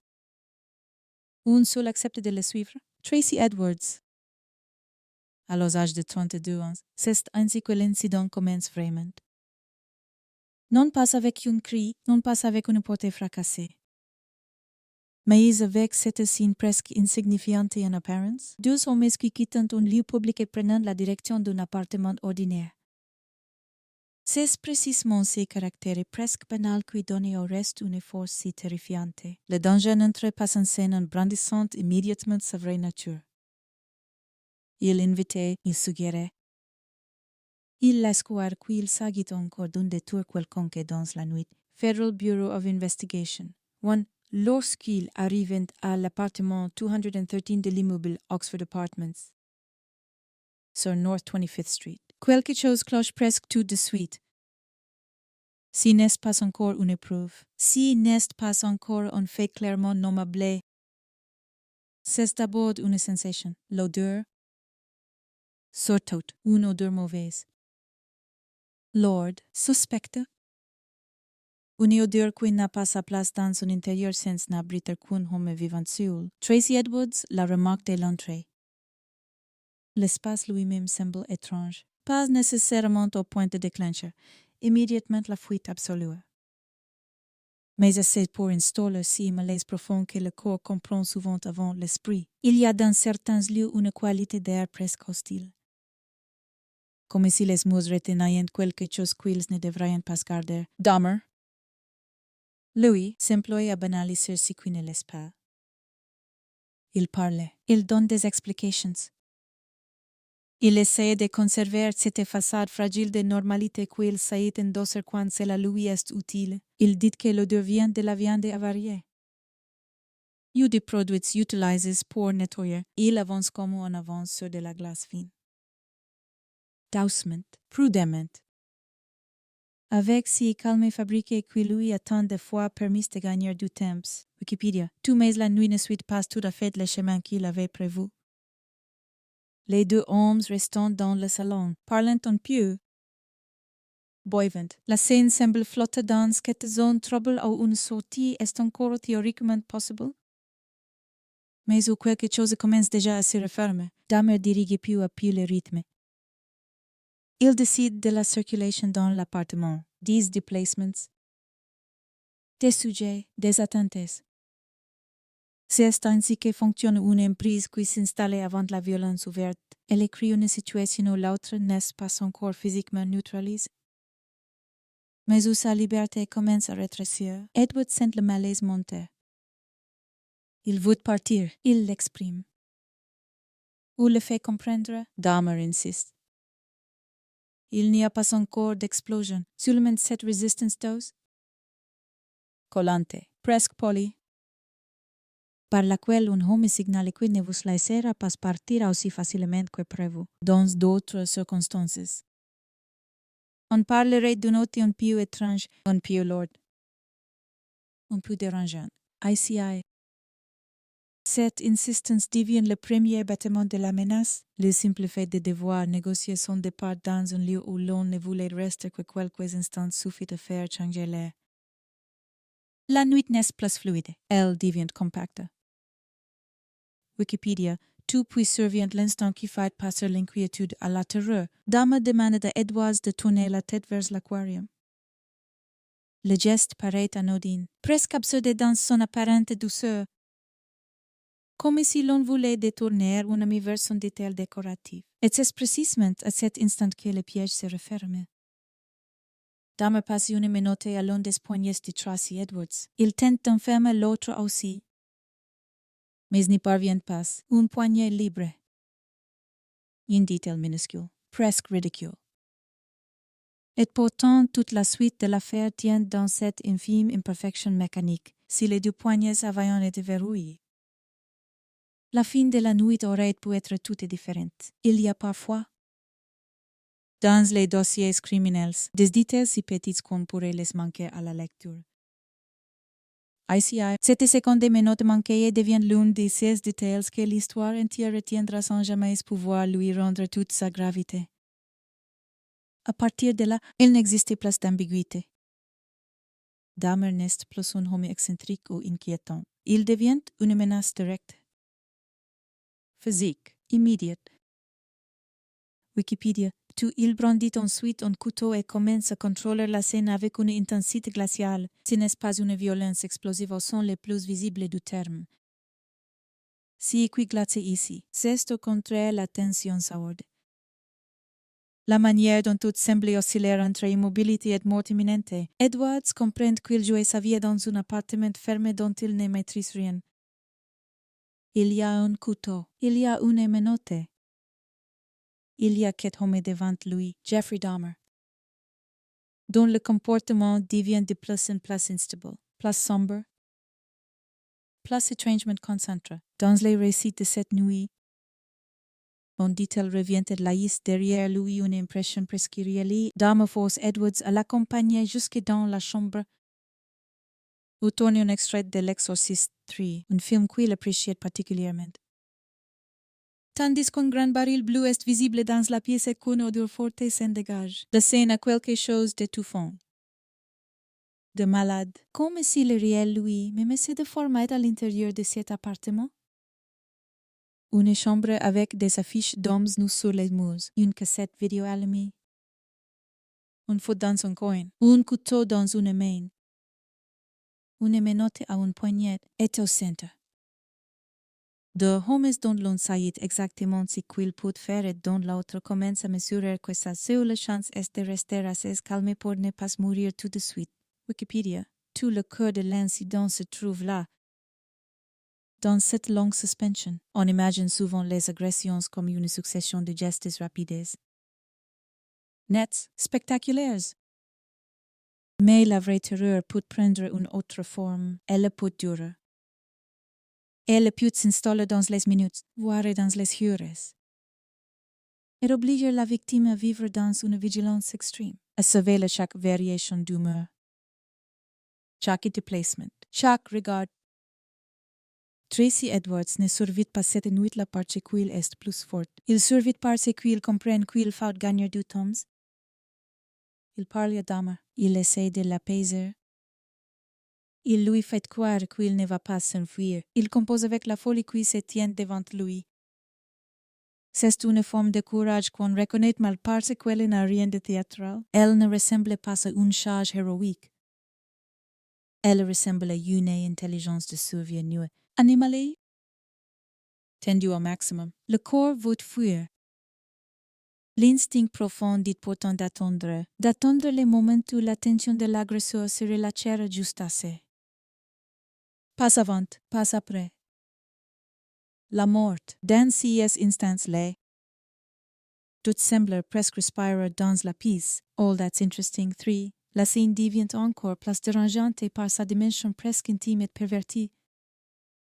Dahmer ne se contente pas de menacer. Il semble absorbé par la présence d'Edwards de cette manière, tordu qui caractérise toute son histoire criminelle. Il veut posséder, retenir, annuler la volonté de l'autre. Les récits rapportant qu'il pose par moments sa tête contre la poitrine d'Edwards pour écouter son cœur battre.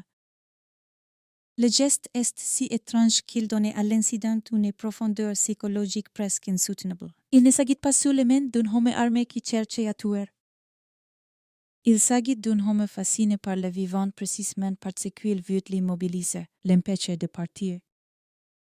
La voix entièrement sous sa coupe, cette proximité forcée. Si comme intermittente, cette impression que Dahmer glisse sans cesse entre la douceur feinte et la menace mortelle. Craignant une ambiance de cauchemarville, Edward se trouve en face non d'une rage désordonnée, mais d'un esprit qui, à sa manière, suit encore une logique. Et c'est ce qui rend l'incident si effrayant. Une logique de voyer, une logique de domination. Une logique qui laisse peu de place au hasard, sauf si hasard-là, minuscule, précieux. Un poignet reste libre. Wikipédia, tout le temps passe. 5 heures environ, selon les éléments relayés ensuite par les autorités et la presse. Se tirent dans cet appartement avant la fuite d'Edwards. 5 heures. Dans la vie ordinaire, c'est un morceau de soirée. Dans la vie d'un homme retenu contre son gré sous la menace, c'est une éternité. Chaque minute a dû se charger d'une épaisseur monstrueuse. Le moindre mouvement de Dahmer pouvait annoncer la fin. Le moindre faux pas d'Edwards pouvait précipiter l'irréparable. Et pourtant, c'est dans cette durée étouffante que se fabrique sa chance. A un moment. La tension de Dahmer se déporte, son emprise se relâche légèrement. Peut-être qu'il l'a pu suffisamment installé, peut-être se sent-il de nouveau en contrôle. Peut-être sous-estimait-il la détermination silencieuse de l'homme qu'il tient encore à portée de main. Edwards voit l'ouverture. Il ne dispose pas d'un plan parfait, il dispose seulement d'une seconde. Une vraie seconde de celles qui séparent deux mondes. Il frappe Dama au visage, le déséquilibre. Il court vers la porte. Il s'enfuit avec la menotte encore pendante à son poignet. La fuite n'a rien de propre, rien de majestueux.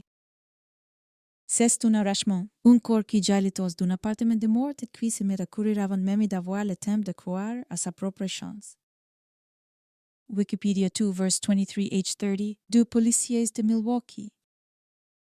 Robert Routh et Rolf Mueller, epequevent un homme à demi-vêtu qui court dans la rue avec une menotte attachée à un poignet.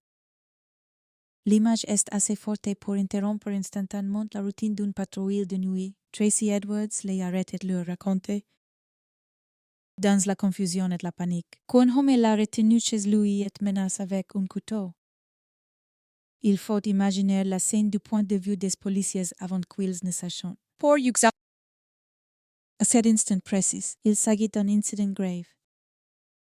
Certes, mais encore contenu dans les limites du compréhensible. Une séquestration, une agression. Une situation nocturne normale, ils n'ont pas encore idée qu'ils sont à quelques minutes de découvrir l'un des appartements les plus tristement célèbres de l'histoire criminelle américaine. Le détail qui les accroche immédiatement, c'est 7 minutes qu'ils ne parviennent pas à se retirer avec leurs propres clés. Edwards accepte alors de les ramener à l'appartement pour récupérer la clé. C'est un moment presque absurde par sa simplicité administrative. Et pourtant, c'est exactement ainsi que le secret de Dahmer commence à s'écrouler par une menotte qu'on ne peut pas ouvrir sur un trottoir de Milwaukee. Federal Bureau of Investigation.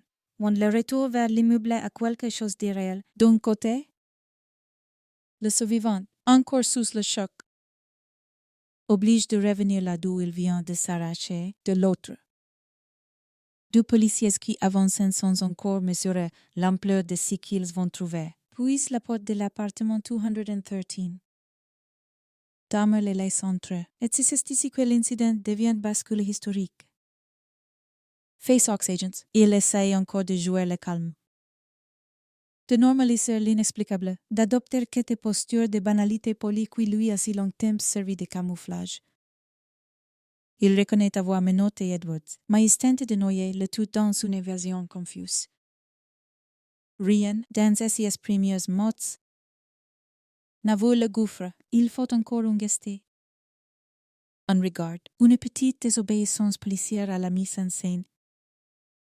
L'un des agents remarque un couteau, puis, en cherchant la clé des menottes, l'agent Miller ouvre un tiroir de la chambre et tombe sur des polaroids montrant des corps à différents stades de démembrement. La perception du réel change d'un coup. Si n'est plus la parole d'un homme effrayé contre celle d'un autre qui se veut raisonnable. Si sont des images assez explicites pour faire comprendre instantanément que l'appartement contient quelque chose qui dépasse toute routine policière nocturne. Mueller prononce alors, selon le récit reste célèbre. Une phrase devenue une sorte de suile dans l'affaire. These are for real. À partir de là, tout s'accélérait. Dahmer tentait de résister. Les policiers le maîtrisant. Et soudain, le homme calme du salon n'explose qu'un spectacle dans un décor qui ne peut plus dissimuler sa vérité. Wikipédia. Tout ce qui suit appartient déjà à la découverte. Aux preuves, à l'horreur matérialisée, mais au cœur strict de l'incident. Il faut retenir cette mécanique terrible. Une rencontre dans un bar. Une invitation apparemment banale, un appartement qui pue la mort. Une menotte, un couteau. 5 heures de terreur continue, une ouverture minuscule. Un coup porté au bon moment, une course dans la nuit. 2 policiers arrêtés dans la rue, puis le retour à la porte de l'homme qui croyait encore pouvoir mentir. L'incident n'est pas seulement la tentative de meurtre de Tracy Edwards, c'est le point exact où la logique criminelle de Dahmer se brise contre la survie imprévue d'une victime. Pendant des années, son système a reposé sur le silence absolu des chambres fermées. Cette nuit-là, pour la première fois, Quelqu'un ressort vivant avec assez de lucidité pour nommer le danger et assez de chance pour être entendu. Voilà pourquoi cette partie du récit est si importante. Elle porte en elle à la fois la terreur la plus concrète et la mince possibilité du renversement. Le mal n'est pas encore vaincu quand Tracy Edwards entre dans cet appartement. Il y règne encore. Il tient encore le couteau. Il tient encore la nuit, mais quelques heures plus tard. Il a perdu ce qui le protégeait le plus, l'assurance que personne ne sortirait vivant pour raconter. Federal Bureau of Investigation 1, quand les policiers reviennent avec Tracy Edwards devant l'appartement de Jeffrey Dahmer. Dans la nuit du 22 et 23 juillet 1991, ils ne savent pas encore qu'ils approchent d'une scène de crime qui deviendra l'une des plus infâmes de l'histoire américaine. Ils pensent entrer dans le prolongement d'une agression grave, peut-être d'une séquestration. Peut-être d'une affaire de violence nocturne comme il s'en produit tant dans une grande ville. Ce qu'ils s'apprêtent à découvrir dépasse tout. Ce qu'un esprit ordinaire accepte d'imaginer derrière la porte d'un immeuble banal. L'appartement n'annonce pas immédiatement toute son horreur par un spectacle théâtral. Il la laisse plutôt monter par couches. Comme une poison lente, il y a d'abord l'air lui-même. Cette odeur lourde, fétide, presque physique, qui ne ressemblait pas à celle d'un logement simplement s'allumer à l'entretenu. C'est une odeur qui semble coller à la gorge, s'insinue dans les vêtements, annonce quelque chose que la raison refuse encore de formuler clairement. Depuis ce moment, des voisins s'en étaient en plainte. Dahmer avait donné des explications diverses. Parle de viande avariée, d'un congélateur en panne, de poissons tropicaux morts, mais dans la lumière de cette nuit-là. Ces explications prenant soudain l'allure de chiffon posées à la hâte sur un abîme, les policiers entrant. Regardant, écoutant. Avançant de quelque espace et l'atmosphère du lieu travaille déjà contre toute idée de normalité. À 11h30 environ, les policiers avaient rencontré dans la rue un homme à moitié vêtu avec une menotte attachée au poignet. Et c'est ce signalement qui les avait conduits ici, une fois à l'intérieur. Ils tombaient d'abord sur le même décor que tant d'autres ont pu être vus sans se dire qu'il contenait vraiment un appartement exigu, sombre, encombre, avec des signes d'une vie désordonnée mais pas encore, immédiatement lisible comme une chambre d'horreur. Puis l'un des agents ouvre un tiroir et trouve des photographies, Polaroid montrant des corps humains sous différents stades de démembrement. En un seul instant, la scène change de nature. Elle n'est plus le théâtre d'une simple plainte à vérifier. Elle devient un lieu où la réalité cesse d'obéir aux proportions habituelles. Les agents comprennent aussitôt que l'homme est debout dans l'appartement n'est pas seulement un agresseur pris sur le fait, et que lui qui les a ramenés ici n'a pas échappé depuis à une violence isolée, mais à quelque chose de beaucoup plus vaste, de beaucoup plus ancien, de beaucoup plus méthodique. L'FBI a résumé ce basculement de façon brute. Après l'intervention des policiers, des parties de corps appartenant à plusieurs victimes furent découvertes dans l'appartement. Les restes de 11 victimes y furent retrouvés. Federal Bureau of Investigation. 1. La scène de crime. À ce moment précis, n'est pas encore entièrement révélé. Elle se découvre pièce après pièce, objet après objet, comme si l'appartement refusait de livrer son contenu dans ce bloc est obligé à exclure l'inspectant à descendre marché après marché dans l'insoutenable. Dans le réfrigérateur, les policiers trouvant une tête humaine, le détail à travers toute l'histoire de l'affaire parce qu'il concentre à lui seul le vertige moral de cette découverte.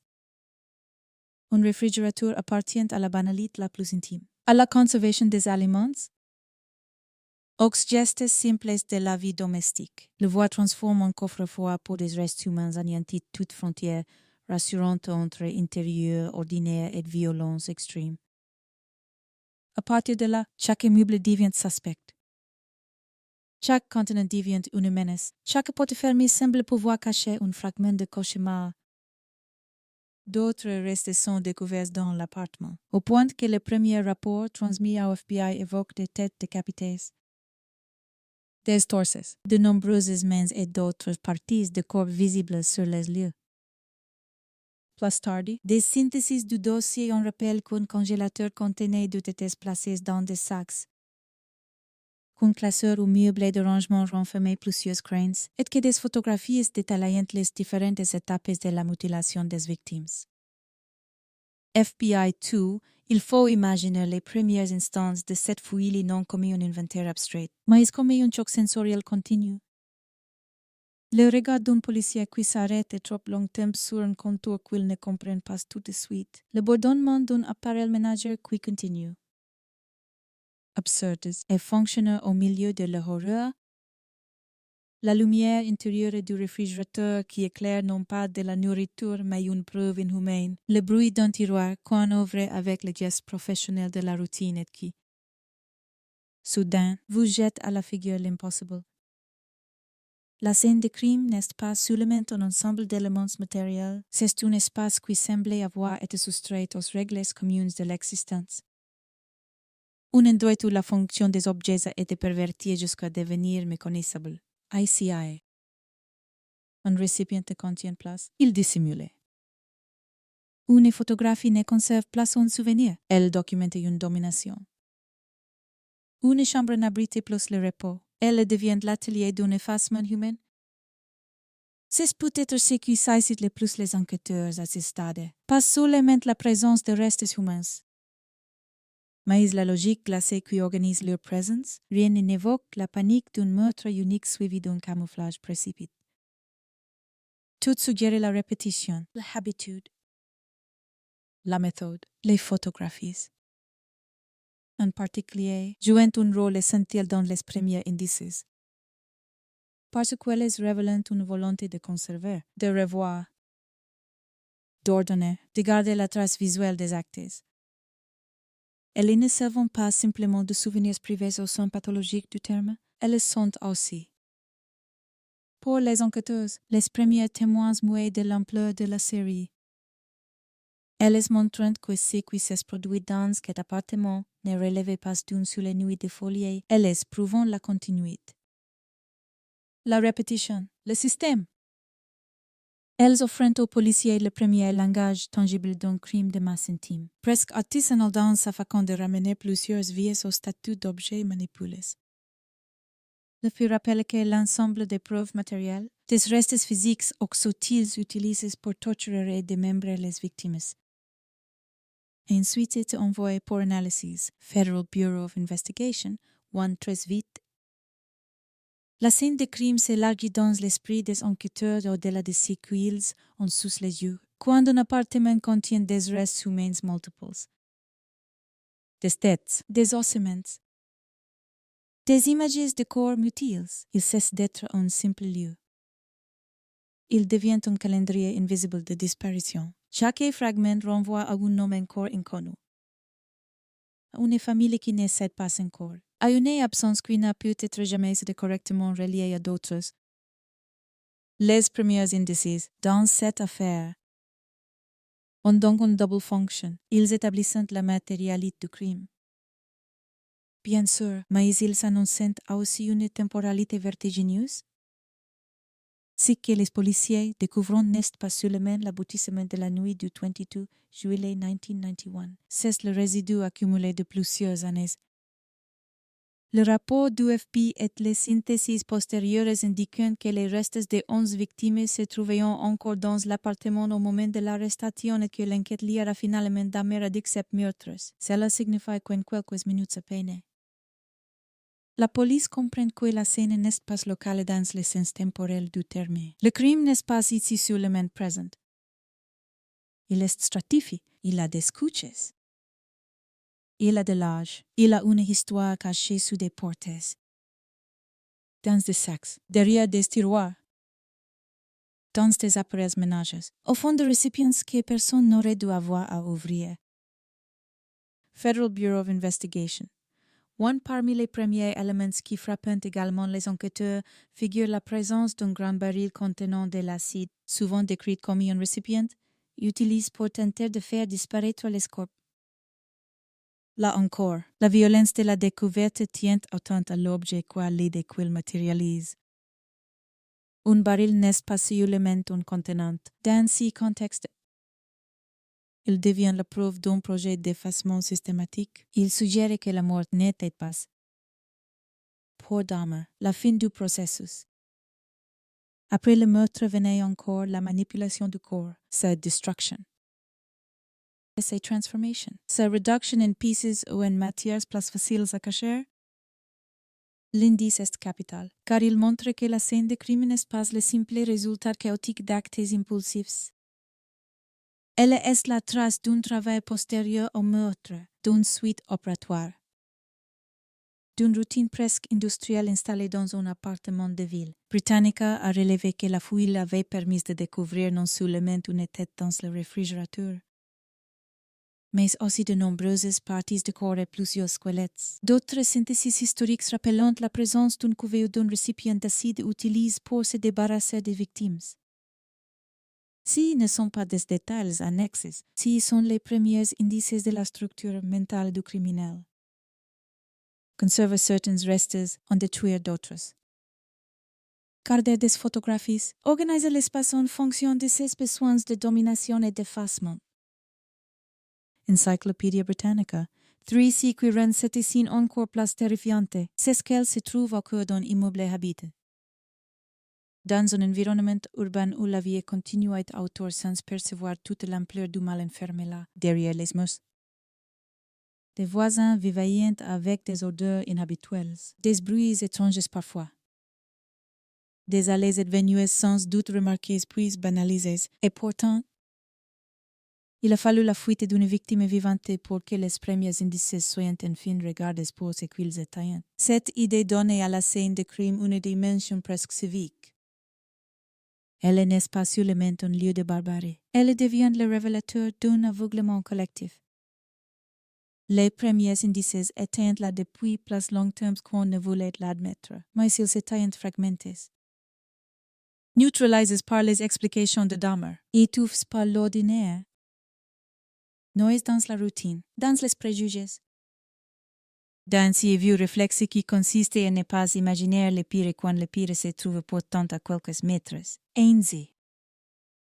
Lorsque la police découvre les restes et les photographies, elle ne met pas seulement au jour des preuves, elle révèle aussi rétrospectivement la signification des signes jusque-là disperses. L'odieux prend un sens. Les disparitions prennent un sens. Certains alertes passés prennent un sens.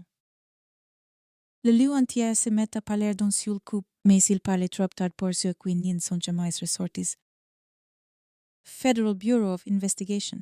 Les premiers indices comportent également une dimension médico-légale décisive. Les restes humains ne sont pas seulement la preuve qu'il y a eu homicide. Ils deviennent la matière à partir de laquelle il faudra identifier les victimes, déterminer les méthodes, établir les séquences, relire des os, des dents, des crânes, des tissus, des photographies et des noms précis. Le FBI souligne qu'après la découverte, son laboratoire a procédé à des analyses d'ADN, à des examens chimiques, biologiques, photographiques et d'autres sur les preuves récupérées dans l'appartement. Cela signifie qu'à peine le choc premier absorbe. La scène bascule dans une autre phase. L'horreur doit être transformée en connaissance judiciaire. Chaque étos, chaque image. Chaque outil, chaque résidu devient un morceau d'une puzzle où il ne s'agit plus seulement de dire qu'un homme est monstrueux, mais de prouver méthodiquement qui a été tué, comment, quand et dans quelle continuité criminelle. Cette étape est moins visible dans l'imaginaire public que la découverte elle-même, mais elle est essentielle. Sans elle, la scène resterait un chaos traumatique. Avec elle devient un dossier. En faisceau de démonstrations, une architecture probante. C'est ainsi que la justice peut ensuite parler non en termes d'horreur diffusée, mais en termes de faits établis. Federal Bureau of Investigation, one important, même dans cette transition vers la méthode. quelque chose de profondément humain demeure au centre. Chaque premier indice porte en lui une victime. Même quand son nom n'est pas encore reconnu. Une tête dans son réfrigérateur n'est pas un objet de preuve neutre. C'est la trace de quelqu'un qui avait une voix, une histoire, un entourage, des habitudes. Des mains conservées dans un appartement ne sont pas seulement des éléments anatomiques, ils sont les restes de gestes qui n'existeront plus jamais. De poignées de main, de portes ouvertes, de vêtements boutonnés, de repas pris, de vies tenues dans le mouvement ordinaire des jours, des photographies de démembrement ne montrant pas uniquement une technique criminelle. Elles témoignent de l'ultime humiliation infligée à des êtres humains après leur mort. C'est ce qui donne à cette scène de crime une densité morale si particulière. L'enquêteur y voit une preuve. Le médecin légiste y voit un corps à s'identifier. Le procureur y verra plus tard un chef d'accusation. Mais à la racine de tout cela, il y a des existences détruites, cette conscience. Même si elle est restée contenue par la discipline professionnelle, habite forcément les premiers pas dans l'appartement. Elle est donnée au moindre indice une gravité que ni les rapports ni les inventaires ne peuvent entièrement traduire. Encyclopédia Britannica 3. Les premiers indices ont aussi une valeur psychologique considérable parce qu'ils révèlent aussitôt la nature profonde du rapport de Dahmer à ses victimes. La présence de photographies, de crânes conserves, de parties de corps stockées, de moyens de dissolution. Tout cela indique que le crime ne s'arrêtait pas au moment de la mort. Il y avait une volonté de prolonger la domination au-delà, de garder l'autre à disposition sous une forme vidée de sa volonté. Les objets de l'appartement racontent cela avant même les aveux complets. Ils montrent un homme qui n'était pas seulement pour faire taire, voler ou fuir. Ils montrent quelqu'un qui organise la disparition de l'autre comme une possession. C'est en ce sens que la scène de crime de l'appartement de Dahmer a tant horrifié l'Amérique. Elle ne révélait pas uniquement un nombre élevé de meurtres. Elle exposait une vision de l'autre réduite à la matière, au fragment, à l'objet conservé ou détruit selon les caprices du prédateur. Les premiers indices ne prouvaient donc pas seulement l'existence d'une série, ils ouvraient déjà sur la compréhension d'une logique intime de domination absolue. Federal Bureau of Investigation 1. À mesure que la fouille se poursuit, l'appartement perd toute apparence domestique. Il devient une archive du crime, chaque contenant est un dossier. Chaque surface est potentiellement contaminée par la passe des victimes, les policiers. Puis les spécialistes ne sont pas simplement dans un intérieur. Ils sont dans une mémoire matérielle du mal. Et les premiers indices, ceux qui surgissent d'abord sous les mains des premières agences, gardent toujours une place particulière dans la narration de l'affaire. Parce qu'ils sont ceux qui en brisent la dernière illusion. Avant l'ouverture du tiroir contenant les Polaroids, il restait encore à Dahmer une chance théorique de mentir, de manipuler, d'inverser après cette découverte. Le mensonge ne tient place, la scène parle plus fort que lui. Les corps parlent à sa place, les restes parlent. Le réfrigérateur parlait, les barils parlaient. Les os parlent, et c'est peut-être cela. Au fond, la véritable nature des premiers indices dans cette affaire. En pénétrant dans cet appartement, la police n'entre pas seulement sur une scène de crime. Elle est entrée dans un lieu où des traces humaines attendaient qu'on les reconnaisse comme telles. Il aura fallu une fuite. Quelque passe dans la nuit, enfin. La preuve éclatante que pendant des années, derrière une porte ordinaire de Milwaukee. Federal Bureau of Investigation 1. Pendant des années, l'enquête autour des disparitions lies à Jeffrey Dahmer a ressemblé à une pièce dont on retrouverait les morceaux dans des maisons différentes à des heures différentes. C'est cela, d'abord. L'impasse, non pas une absence totale d'indices, mais une accumulation de signaux faibles qui n'arrivent jamais à former une alarme assez forte pour déclencher la bonne réponse à elles. Une famille s'inquiète, puis passer à autre chose. Une disparition entre dans un fichier. Une autre n'y entre pas tout de suite. Et au milieu de cette mosaïque incomplète, presque effacée. Sans l'allure flamboyante ou théâtrale que l'on imagine trop souvent chez les grands criminels, et c'est précisément cette banalité qui l'aide. Il ne ressemble pas au suspect de légende. Il ressemble à un homme fatigué. Discret, parfois étranger, mais assez ordinaire pour ne pas provoquer à lui sur le basculement de l'attention, pendency items. Les disparitions se grinent, espacies, assez disperses pour rester pendant long temps. Des drames séparés, Jeffrey Dahmer tue son premier jeune homme connu en 1978. Dans l'Ohio, bien avant que Milwaukee ne devienne le cœur de son histoire criminelle, mais ces meurtres restent longtemps enterrés dans le passé, isolés, sans lien apparent avec les affaires qui viendront plus tard. Quand ils se heurtent à cette vérité inconfortable, le mal n'a pas progressé en ligne droite sous les yeux d'une police inactive. Il a progressé dans les angles morts, par intermittence. Dans un système où chaque disparition pouvait être traitée comme un dossier autonome plutôt que comme l'hecho d'un schéma plus vaste, l'FBI rappelle qu'après son arrestation. Dahmer a finalement confessé d'except meurtres commis entre 1978 et 1991, ce qui donnait à l'enquête un arrière-goût particulièrement amer, celui d'une série d'années entières durant lesquelles on homait à putestre, avant même d'être policier. Est social, les victimes de Dahmer sont pour beaucoup de jeunes hommes vulnérables.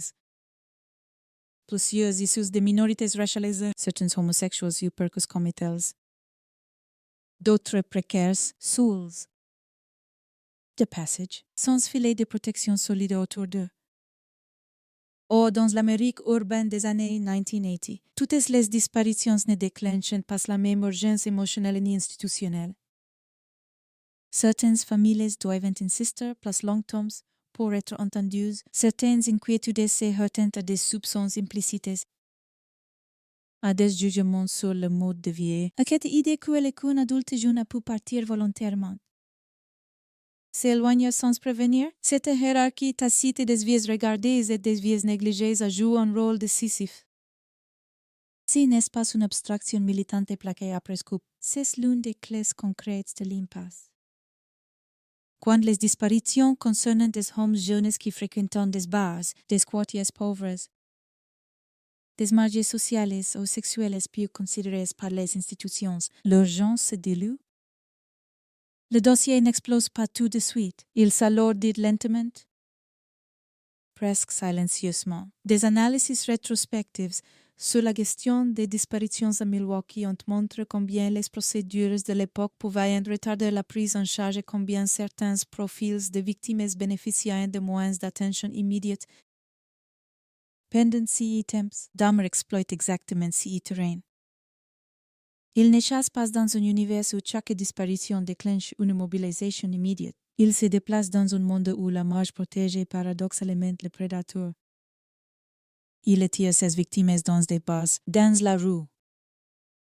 Autour d'une promesse d'argent pour des photos, d'un vrai partage, d'une soirée banale, il n'a pas besoin de les enlever avec fracas. Il lui suffit de proposer, de séduire à sa façon, de paraître assez inoffensif pendant quelques minutes, et cela complique encore le travail des enquêteurs. Car dans la plupart des affaires, il n'y a ni signe public, ni témoin direct, ni cri entendu dans un couloir au moment exact où tout bascule. Il y a simplement un dernier déplacement, une dernière rencontre, un dernier soir où quelqu'un a été vu vivant. Ensuite, le noir, une enquête de disparition sans corps. Sans témoin, sans chronologie nette. Repose souvent sur des hypothèses concurrentes, fugue, départ volontaire, agression opportuniste, drogue, mauvaise rencontre isolée, vol qui a mal tourné, le vrai coupable. Lui profite de cette dispersion des pistes Il n'apparaît pas comme un suspect naturel parce qu'il n'appartient pas à la vie visible de la plupart de ses victimes. Il n'est ni mari jaloux, ni voisin immédiatement hostile, ni ami intime mobile évident.